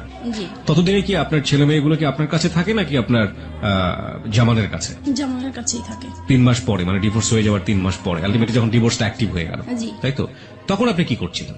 তখন আমি হচ্ছে মানে জায়গায় জায়গায় আশ্রয় নিয়ে বেড়াচ্ছি, যেহেতু আমার নানা বাড়ি চিনে ফেলেছে, নানা বাড়ি আর থাকা যাবে না, সেজন্য আমি আমার মা থাকতো ঢাকায়, গাজীপুরে চলে গিয়েছি। তারপরে গাজীপুরে যাওয়ার পরে ওখানেও সে বের করে ফেলেছে। আর ওখানে একটা ইতিহাস হয়েছে, যেটা হচ্ছে যে আমার মার যে দ্বিতীয় হাজবেন্ড, ওনার সাথে আমার হাজবেন্ডের এক্স হাজবেন্ডের আর কি একটা ভালো সম্পর্ক হয়ে গেছে। আর আমার হাজবেন্ড হচ্ছে তাকে টাকার লোভ দেখিয়েছে যে আপনি যদি ওকে আমার হাতে তুলে দিতে পারেন তাহলে আপনাকে টাকা দিব। আপনার হাতে তুলে, মানে ওর হাতে তুলে দিলে লাভটা কি হবে? ও কি করতে চায় আপনার সঙ্গে? আমার সাথে মানে সে সংসার করবে। এখনো সে সংসার করবে? এখনো সে সংসার করবে, মানে ডিভোর্স হয়ে যাওয়ার পরও সে সংসার করবে। কেন করবে সেটা আমি জানি। সে সবাইকে কস দেখায় যে 2টা বাচ্চার জন্য হলেও আমি তাকে নিতে চাই, সে যত কিছুই করুক না কেন, আমি 2টা বাচ্চার জন্য হলেও সংসার করতে চাই। ওকে। পরে উনি এরকম আর কি। আর তারপরে এই যখন ওনাকে টাকার লোকটা দেখিয়েছে, তারপর থেকে ওই লোকটা আমাকে সবসময় জ্বালাতন করতো, বলতো চলে যাও, তুমি থাকতে পারবে না আমার বাসায়, এই সেই অনেক যন্ত্রণা করতো। পরে একটা সময় আমার আর ওইখানে থাকা হতো না, আমি খুব কষ্ট পেতাম। পরে আমি চিন্তা করলাম যে আমি এখন কোথায় যাব, সবকিছুই তো হারিয়ে ফেললাম, কার কাছে এখন যে আশ্রয় নিতে পারি। তখন আমার মাথায় একটা জিনিস আসলো যে আমি এখন পর্যন্ত আমার বাবার কাছে যাইনি, আমার বাবার আশ্রয়টা বাকি আছে, আমি সেখানে যাব। পরে আমি বাবাকে খুঁজে বের করলাম, পরে বাবার কাছে আমি আশ্রয় নিলাম। বাবার কাছে আশ্রয় নেওয়ার পরে সে আবার ওই একইভাবে মানে টের পেয়ে গেল আমি বাবার কাছে আছি। তারপরে হচ্ছে সে আমার সাথে ওইখানে আসছে, আমার বাবার কাছে আসছে, এসে আমার বাবাকে বিশ্রী ভাষায় গালাগালি করলো, আমাকে গালাগালি করলো, করার পরে আমাকে থ্রেট দিল যে মেরে ফেলবে, আমার বাবা সহ মেরে ফেলবে, এই সেই। পরে আমি আবার জিডি করতে গেলাম ওর নামে, যেহেতু আমাকে থ্রেট দিচ্ছে আমি এখন ওর নামে জিডি করব। পরে আমি রামপুরা থানায় আবার গেলাম, যাওয়ার পরে বলতেছে যে আপনি এখন যে এরিয়ায় আছেন ওই থানায় যেয়ে বলবেন, এখন আর আমাদের কোনো কাজ নেই। তারপরে আমি এখন যে এরিয়া আছি ওই থানায় গেলাম, ওই থানায় যাওয়ার পরে সে আর কি আমাকে জিডিটা লিখলো। তারপরে বলতেছে যে এবার আচ্ছা আমরা তো জিডি লিখছি, আমাকে চা খাওয়ার জন্য পয়সাটা দেন, কিছু পয়সা দেন। পরে বলতেছি যে দেখেন আমার কাছে তো কোনো পয়সা নাই, আমার অবস্থা খুবই খারাপ। তো বলতেছে আপনাকে দেখে তো মনে হয় না যে আপনার কাছে পয়সা নাই, দেখেন পুলিশ ঘুষ চাচ্ছে। জি। তো আমি বলতেছি দেখেন সত্যিই আমার কাছে পয়সা নাই। বলে পয়সা না থাকলে আপনি এত পাংপুং করে বেড়ান কেন? তো বলছি এটা তো আমার অভ্যাস হয়ে গেছে, এখন আমি যদি ভালো থাকতে চাই, এখন আমি কিভাবে খারাপ থাকবো, ইচ্ছা করে কিভাবে খারাপ থাকবো? বলা অত কিছু বুঝি না, আমাদের চা খাওয়ার জন্য পয়সা দিতেই হবে। তো আমি পরে পার্সটা ওনাকে দেখিয়ে দিলাম যে দেখেন এই যে আমার সত্যি আমার কাছে টাকা নেই। পরে যাই হোক উনি কোন রকমের জিডিটা লিখে আমার কাছে একটা পেপারস দিল, দিয়ে পরে বললো যে এবার আপনি যান। পরে বলতেছে আচ্ছা আরেকটা, পরে লাস্টের দিকে ডেকে বলতেছে আপনার হাজবেন্ড আপনাকে কোথায় এরকম করছে, রাস্তায় হয়রানি করেছে? তা বলছি বলতেছে এটা এয়ারপোর্ট এলাকায় করেছে। বলতেছে তাইলে আপনি এক কাজ করেন, আপনি এয়ারপোর্টে একটা যায় জিডি করেন ওনার নামে। পরে আমি কি করলাম, আমি সাথে সাথে আবার এয়ারপোর্ট থানায় গেলাম। তো এয়ারপোর্ট থানায় গিয়েছি, পরে বলেছি সব বিষয়টা। পরে বলছে তাহলে তো আপনি ওখানে জিডি করেছেন, এখানে জিডি তো বারবার তো জিডি হয় না। তো বলছে উনারাই পাঠাইছে, আমি এখন কি করব। পরে দেখি আপনার জিডি পেপারটা দেখি, তো ওই এসআইটা পেপারটা দেখে বলতেছে আপনার তো জিডি কমপ্লিট হয় নাই। আমাকে কেন? বলছে না এটা তো থানার সিল থাকবে এবং আপনার এইটা কে হ্যান্ডেল করবে সেই অফিসারের নাম থাকবে, কিন্তু এখানে তো কিছুই নেই। বলে আসলে আমার কাছে উনি টাকা চেয়েছিল তো আমি দিতে পারি নাই, হয়তো বা এটা হয়েছে। পরে উনি আবার ওই থানায় ফোন দিল, তারপর ওনাদেরকে বললো কেন আপনারা এই কাজটা করলেন, তাড়াতাড়ি ওনার কাজটা কমপ্লিট করেন। পরে আমাকে আবার পাঠালো। পরে ওখানে বড় কর্মকর্তা যে ছিল সে আমাকে সরি টরি বলে তারপরে আমার কাজটা কমপ্লিট করে দিল, জিডি করে দিল। এইভাবেই পরে আমি আসছি, পরে শুনতে পারছে যে তার নামে আমি জিডি করছি। সে আবার আমার হাজবেন্ড, এক্স হাজবেন্ড, উনি এসে আবার আমাকে ভয় দেখাল, হ্যাঁ জিডি করেছিস তো কি হয়েছে, আমি তোকে রাস্তায় খুন করে ফেলবো, অ্যাক্সিডেন্ট করাই দিব, এটা করবো সেটা করবো, আমার তোর থানার জিডি করছে, আমার কিছুই হবে না, কোনো যায় আসবে না। সে ভয় দেখাচ্ছে আমাকে, আমি যেন জিডিটা উঠাই নেই। তো আমি বলছি যে না, কখনোই আমি জিডি উঠাবো না, আমি জিডি করেছি কেন উঠানোর জন্য উঠাবো না।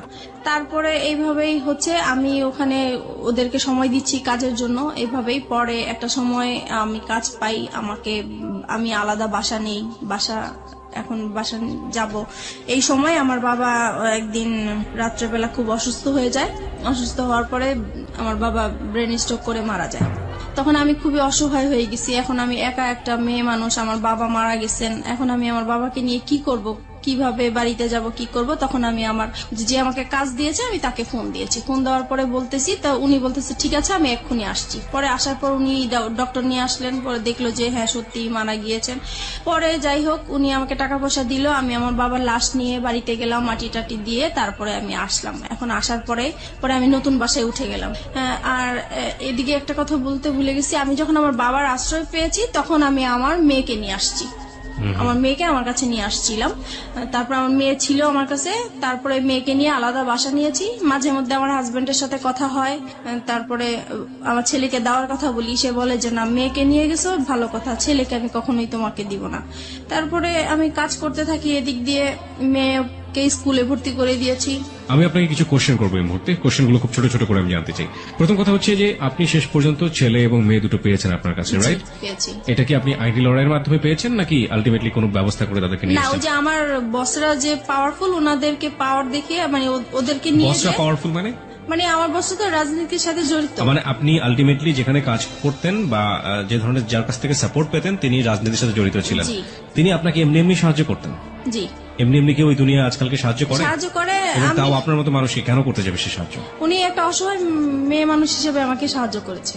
আর ওনার একটা আশা ছিল, প্রথমে আমি বুঝতে পারি নাই। একদিন সে আমাকে বলেছিল যে তুমি যদি কিছু মনে না করো আমি তোর সাথে একটা কথা বলবো। তো বলতেছে যে আমি তোমাকে বিয়ে করতে চাই। তো আমি বলছি যে না আসলে আমি আপনাকে বিয়ে করতে পারবো না। তখন বলে যে কেন করতে পারবো না? তো আমি বলছি যে আসলে আমি একজনকে ভালোবাসি, তার সাথে আমি এখনো আছি, সে আমাকে বিয়ে করবে, আমি তার সাথে কমিটমেন্টে আছি। Okay fine. তখন আপনি রাসেলের সাথে কমিটমেন্টে আছেন? জি। মানে রাসেলের সাথে এক ধরনের লিভ টুগেদার আপনি করছেন উইদাউট বিয়ে, এক ধরনের শারীরিক অনৈতিক সম্পর্ক, রাইট? জি। এবং যে বসের কথা এখানে আসছিল উনি আপনাকে কতদিন পর্যন্ত সাপোর্ট করেছিলেন, না এখনো করছেন? কে বস? যে এখনো সে করছেন, এখনো সে আপনাকে সাপোর্ট করে যাচ্ছেন উইদাউট এনি ইন্টারেস্ট? ওকে। এবং তার সাহায্যেই, তার রাজনৈতিক ক্ষমতার বলেই আপনি আপনার মেয়েটাকেও ছেলেটাকেও দুজনকে আপনার কাছে রেখেছেন। জি। ওকে। রাসেল এখন কি বলে, আমাকে রাসেলের শেষ অবস্থাটা বলেন। রাসেলের সাথে এখন আমার সম্পর্ক মোটামুটি নাই বলা চলে। নাই বললেই চলে। কেন? কারণ সে আমার একটা ফল্ট পেয়ে, মানে আসলে এটা ফল্ট না, কিন্তু সে ফল্ট ধরে জাস্ট আমাকে বলতেছে তোমার এই ফল্টের জন্য আমি আর তোমার সাথে সম্পর্ক রাখবো না। ফল্টটা হচ্ছে যে আমি যেহেতু বাইং হাউসের কাজ করি, আমার বাইরেদের সাথে কন্ট্যাক্ট করতে হয়, বাইরেদেরকে মেসেজ পাঠাতে হয়। তো একটা মেসেজ অবশ্য আমি ব্যক্তিগতভাবে পাঠিয়ে ফেলছিলাম, তো সেই মেসেজটা সে দেখেছে, দেখার পরে সে ওইটাকেই ফল্ট মনে করেছে। তো বলতেছে আমি তোমাকে কাজ করার জন্য সুযোগ দিয়েছি। জীবনে কোনোদিন সে আপনাকে সেই ধরনের কথা বলেছে যে একজন মানুষকে ভালোবেসে সংসার করে তাকে ছেড়ে আসছো, আমাকেও যে ছেড়ে যাবা না, তার কোনো কি নিশ্চয়তা আছে? কখনো কি আপনাকে সেই ধরনের কোনো কথা বলেছে, রেগে হোক বা অন্য কোনো ভাবে হোক? না, এইটা আমাদের সম্পর্ক যতদিন ভালো ছিল ততদিন এই কথাটা সে বলে। ভালো মন্দের জায়গাতে আমি যেতে চাই না, আমি শুধু বলতে চাই যে তার মুখ থেকে কখনো আপনি এই ধরনের কথা শুনেছেন কিনা? লাস্টের দিকে শুনেছি। লাস্টের দিকে শুনেছেন। This is the real fact. Okay, যেটা হচ্ছে যে রাসেল এখন কি বাংলাদেশে আছে, মানে আপনার আশেপাশে আছে? না, রাসেল এখন বাংলাদেশেই নেই। বাংলাদেশেই নাই? কোথায় আছে সে? সে এখন আমেরিকায় আছে। আমেরিকাতে আছে। শেষ পর্যন্ত আপনি কি জেনেছেন তার সম্পর্কে, তার ফ্যামিলি সম্পর্কে? সে লাস্টে আমাকে যখন সে যেদিন চলে যাবে সেদিন আমাকে ফোন দিয়ে বলতেছে, দেখো ওই ফোন টোন বা SMS ওগুলো আসলে কিছুই ছিল না, তুমি আমাকে সরাসরি যদি তোমাকে বলি আমি বাইরে চলে যাচ্ছি, আমাকে তো যেতে দিবে না, তাই আসলে ওইরকম কিছু বলা হয়েছে। এখন যেটা হচ্ছে যে আমি চলে যাচ্ছি, সে আমার কাছে লুকিয়েছে পুরো বিষয়টা। সে বলেছে যে সে ভিজিট বিষয়ে যাচ্ছে কিন্তু কানাডায় যাচ্ছে, এই কথা বলতেছে। আমি 3 মাস পরে চলে আসবো, 3 মাস পরে তুমি যা বলবো আমি তাই শুনবো, আমি তোমাকে ছাড়া থাকতে পারবো না। তো এইভাবেই পরে কথাই হচ্ছে, উনি বাইরে থেকেও আমার সাথে কথা বলছে। হঠাৎ একদিন আমার কেন জানি মনে হইলো যে সে আর মানে আমার সাথে নাই, কেমন জানি সে আলাদা। বাইরে যাওয়ার পরে একটু ফোন কম করে, তারপরে মাঝখানে সে বলছে যে দেখো তোমাকে বলছি, তুমি যদি কোনো ব্যবস্থা ভালো কিছু পাও, ভালো কোনো অফার পাও, তুমি চলে যাও, আমার আশায় থেকো না। আর যদি আমার আশায় থাকো তাহলে হবে কি হবে না এর কোনো গ্যারান্টি আমি দিতে পারবো না, এখন সবকিছু তোমার উপরে। তো এটা বলার পরে আমার খুব খারাপ লাগছিল। পরে যেভাবেই হোক আমি কোনো না কোনো ভাবেই তার একটা খোঁজ নিয়েছি, তারপর তার বোনের একটা নাম্বারে আমি ফোন দিয়েছি। ফোন দেওয়ার পরে আমি তার ফ্রেন্ড হিসেবে কথা জিজ্ঞেস করতেছি যে রাসেল কোথায়, রাসেলকে তো অনেকদিন ধরে পাচ্ছি না, ফোনে কোথায় গেছে। তখন সে বলল যে আমার ভাই তো আমেরিকায় চলে গেছে। তো আমি বলছি আমেরিকায় কেন হঠাৎ করে চলে গেল, বলে ও তো ওর ওয়াইফের কাছে চলে গেছে। তখন আমি শর্ট হয়ে গেছি কথাটা শুনে। তারপরে আমি বললাম যে ওয়াইফ মানে সে কবে বিয়ে করেছে, বলতেছে সে তো 3 বছর আগে বিয়ে করেছে। তো বললাম ওনার ওয়াইফের নাম কি? তখন যেই নামটা বললো সেই নামটাতে আমি আগে থেকেই পরিচিত, কারণ আমাকে বলেছে এই নামের মেয়ের সাথে ও প্রেম করেছে, দেন ওদের ব্রেকআপ হয়ে গেছে, কিন্তু আসলে ওইটাই ওর ওয়াইফ ছিল। আর যখন ব্রেকআপ হয়ে গেছে তখনই ওর বউ বাইরে চলে গিয়েছিল, সেই টাইমটা সে আমার সাথে পাস করেছে। এখন বুঝতে পারছি যে সে মানে আসলে টাইম পাস করার জন্যই আমার সাথে রিলেশন করা। এত বড় ভুল একজন মানুষ কখন করতে পারে, মানে আমি ঠিক জানি না। ভালোবাসলেই বোধহয় সম্ভব না। লাভ রানস ব্লাইন্ড একটা কথা আছে যে ভালোবাসা হচ্ছে অন্ধ, এবং একটা মানুষকে কতটা অন্ধ করে দিলে একটা মানুষ এই কাজটা আসলে আমি ওর ভালোবাসার অন্ধ ছিলাম। ও এরকম কিছু কথা বলতো যা আমার কাছে খুবই মানে ভালো লাগতো এবং বিশ্বাসযোগ্য ছিল। আর যেহেতু ওকে আমি বারবার বলেছি আমি এই সমস্যাগুলো আমার হাজবেন্ডের কাছ থেকে পেয়েছি, দেন ও আমাকে মানে সবসময় ফ্রিডম দিত, সবকিছু আমি যা বলতাম তা মেনে নিত সবকিছু। এখন আপনি তো বুঝতে পারছেন যে কেন মেনে নিত। জি, কারণ তার ওয়াইফ ছিল, এটা তার জন্য একটা বোনাস ছিল। কিন্তু আমি কখনো বুঝতে পারিনি, কারণ সে রাতের পর রাত আমার সাথে কথা বলেছে, সে সারাদিন কথা বলেছে, ইভেন কি প্রত্যেক দিন আমরা দেখা করেছি আমার বাসায় এসে। আমি কখনো বুঝতেই পারি নাই যে সে ম্যারিড পারসন হতে পারে। রাইট, ম্যারিড পারসন না হলেও আপনার জন্য এটা একটা ভুল ছিল। সে আপনাকে বিয়ে করেনি, আপনাকে কমিটমেন্ট দিয়েছে, কমিটমেন্ট রাখেনি। This are all fault. Lastly কি অবস্থা বলেন তো আপনি আমাকে? লাস্ট যেটা হচ্ছে এখন সে মানে আমি যে জানতে পেরেছি তার বিষয়গুলো আমি তাকে জানতে দেই নাই, বুঝতে দেই নাই। আমি এখনো তার সাথে কথা বলে যাচ্ছি। এখন আপনি তাকে লাভ করেন? এখনো তাকে লাভ করি, এবং আমার মানে এখনো মনে হচ্ছে যে আমি তার জন্য সারা জীবন অপেক্ষা করে যাব। কেন? কারণ তাকে আমি অন্ধের মতো ভালোবাসি। এই জায়গাটায় যদি পাবলিক আপনাকে গালি দেয়, গালমন্দ করে, আমার কিচ্ছু বলার নেই। I will inspire them, to be honest. But আপনি যে কারণে আজকে এখানে এসছেন, ভুলের জায়গাটাতে আপনার ভুলটা কোথায় ছিল সেই জায়গাটা আমি আপনাকে স্যালুট করি। এই ভুলের জায়গাটা আপনি একেবারে শেষের দিকে এসে আমাদেরকে আরেকবার স্মরণ করিয়ে দিন। আপনি কি মনে করেন আপনার ভুলটা কোথায় ছিল, অপরাধটা কোথায় ছিল? আমার অপরাধটা ছিল যে আমার সংসারেই থাকা উচিত ছিল। যত অশান্তি হোক আমি যদি একটু স্যাক্রিফাইস করতাম আমার সংসারটা টিকে যেত। আর দ্বিতীয় ভুল করেছি যে আমি তাকে ভালোবেসেছি, আমার তাকে ভালোবাসা উচিত হয় নাই। আর যেহেতু সে সবকিছু আমার কাছে লুকিয়ে রেখেছে, তার পরিচয় না জেনে এরকম অপরিচিত একটা মানুষের সাথে সবকিছু করাটা আমার ঠিক হয়নি। আপনি কি পারবেন আপনার সন্তানদেরকে সঠিক উত্তর দিতে যে আপনি এগুলো কেন করেছেন? আজকে লাখো মানুষের কাছে আপনি জবাব দিচ্ছেন। আপনার সন্তান যদি কখনো আপনার সামনে দাঁড়ায় জিজ্ঞেস করে, আমি কখনোই কিছু বলতে পারবো না। That is the ultimate penalty of you. আর কিচ্ছু লাগবে না। That is the ultimate penalty. Because আমি ধরে নিচ্ছি আপনার হাজবেন্ড ভালো ছিল না। দেখুন কতগুলো সমাধান হতে পারত। আপনার হাজবেন্ড খারাপ ছিল, আপনি তাকে ডিভোর্স করে দিতেন। হ্যাঁ, ডিভোর্স করে দিয়ে আপনি আলাদা থাকতে পারতেন। আপনি একটা লম্বা সময় নিতে পারতেন, দুজনের সেপারেশনে থাকতে পারতেন লম্বা সময়ের জন্য। ট্রাই করতেন যে আলটিমেটলি আপনি ফিল করেন কিনা তাকে। ইকোনমিক সাপোর্টের একটা জায়গার ব্যাপার ছিল, ফাইন। ইকোনমিক সাপোর্টের জায়গায় আপনি নিজে স্বাবলম্বী হওয়ার জন্য যথেষ্ট রসদ আপনার কাছে ছিল। আপনি কাজ জানেন, আপনি হাতের কাজ জানেন, আপনি সেগুলো নিয়ে কাজ করতে পারতেন। এবং এই কাজ করে বাংলাদেশে অনেক অনেক মেয়েরা আজকে স্বাবলম্বী। আপনি সেই জায়গাটা থেকে পারতেন, আপনি সেটাও করেননি। আপনি second time fall in love with someone, আপনি দুটো বাচ্চার মা হওয়ার পরেও এবং সেই ফল ইন লাভটা ঠিক সেম ব্যাপার ছিল লাইক ইউর হাজব্যান্ড, যখন আপনি হাজব্যান্ডের সাথে ভালোবেসেছিলেন, still you are fall in love with that guy, যে মানুষটা আপনার সাথে এক ধরনের বড় হিপোক্রিসি করেছে। তাহলে আপনার প্রথম হাজব্যান্ডের ক্ষেত্রে অপরাধটা কোথায় ছিল? আমি তাকে কোনো অপরাধ দেখছি না। আপনার সেকেন্ড মানুষ যে, সে যদি বিয়ে করে এত বড় চিট করে একটা সংসার ভেঙে দিয়ে বিদেশে চলে যেতে পারে, তাহলে প্রথম হাজব্যান্ড তো তার তুলনায় অনেক ভালো মানুষ ছিল। আপনি তো তাকে কোনোদিন হাতে হাতে ধরেননি, ধরেছেন? ধরেননি, আপনি তাকে সন্দেহ করতেন, সে আপনার পাশে বসে থেকে কোনো একটা মেয়ের দিকে ফ্যাল ফ্যাল করে তাকিয়ে থাকতো। হ্যাঁ, এটুকুই আপনার কাছে লেগে, আপনি কোনোদিন তাকে হাতে নাতে ধরেননি, আপনাকে সে হাতে নাতে ধরেছে, তারপর আপনার সঙ্গে ঘর সংসার করতে চেয়েছে। সে অন্যায় করুক, অত্যাচার করুক, আপনার কাছে সে অধিকার চেয়েছে, স্বামীর অধিকার। আপনি পালিয়ে গেছেন, তারপর আপনাকে ওখান থেকে বারবার ধরে নিয়ে আসার চেষ্টা করছে দুটো সন্তানের জন্য। লাভ না করলেও দিস ইজ হার্ড ট্রুথ। কিন্তু আপনাকে এই মানুষটা কি দিয়েছে যে মানুষটাকে আপনি স্টিল লাভ করেন? সে তার কাছ থেকে তো কিছুই পাইনি, কিন্তু আমি এটাই বলবো যে তার সাথে আমি সময় কাটাতে আমার ভালো লাগতো। Is that all thing for life? This is very funny. By the way, আপনার জন্য কিছুই বলার নেই, শুধু একটা কথা বলার ছাড়া, সেটা হচ্ছে মিতা, যাই কিছু করেন না কেন আপনার সন্তানের ভবিষ্যৎ খুবই খুবই গুরুত্বপূর্ণ। আপনার একটা মেয়ে আছে এবং আপনার ছেলে আছে, এবং আপনার বেটার ফিউচার আপনার বেটার ইকোনমিক স্ট্যাটাসের উপর ডিপেন্ড করে, এবং আপনার যে লেখাপড়ার স্ট্যাটাস, সেখান থেকে আসলে খুব বেশি ভালো কিছু করা সম্ভব কিনা আমি জানি না। তবে অবশ্যই সেই দিনের জন্য আপনার প্রিপারেশন নেওয়াটা বেটার, যে যেদিন আপনার মেয়ে আপনার সামনে দাঁড়িয়ে বলবে যে আমার ভবিষ্যৎটা কেন। আজকের নোটসগুলো আসার সময় নিয়ে আসবো আমি, চিন্তা করো না। মিষ্টি হাসি ফুটে উঠল ঠোঁটে। ফোনটা রেখে শাওয়ার নিয়ে বাইরে বের হলো সে। টেবিলে খাবার সাজানো, নাস্তা কে বানালো? খালা ঘর মুছছে তখন।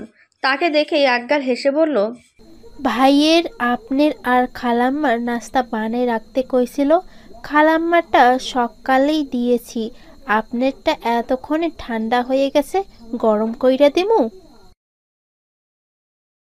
না খালা, দরকার নেই। আপনার ভাইয়া খেয়েছেন? না, আমি কইলাম খাইয়া যান, কয় দেরি হইয়া গেছে, খাইব না। রাত্রির মন খারাপ হয়ে গেল। মানুষটা না খেয়ে চলে গেছে। এমনিও দুপুরে ঠিক মতো খায় কিনা জানে না। কতবার বাসা থেকে খাবার বানিয়ে দিতে চেয়েছে, নেবেই না, জেদি একটা।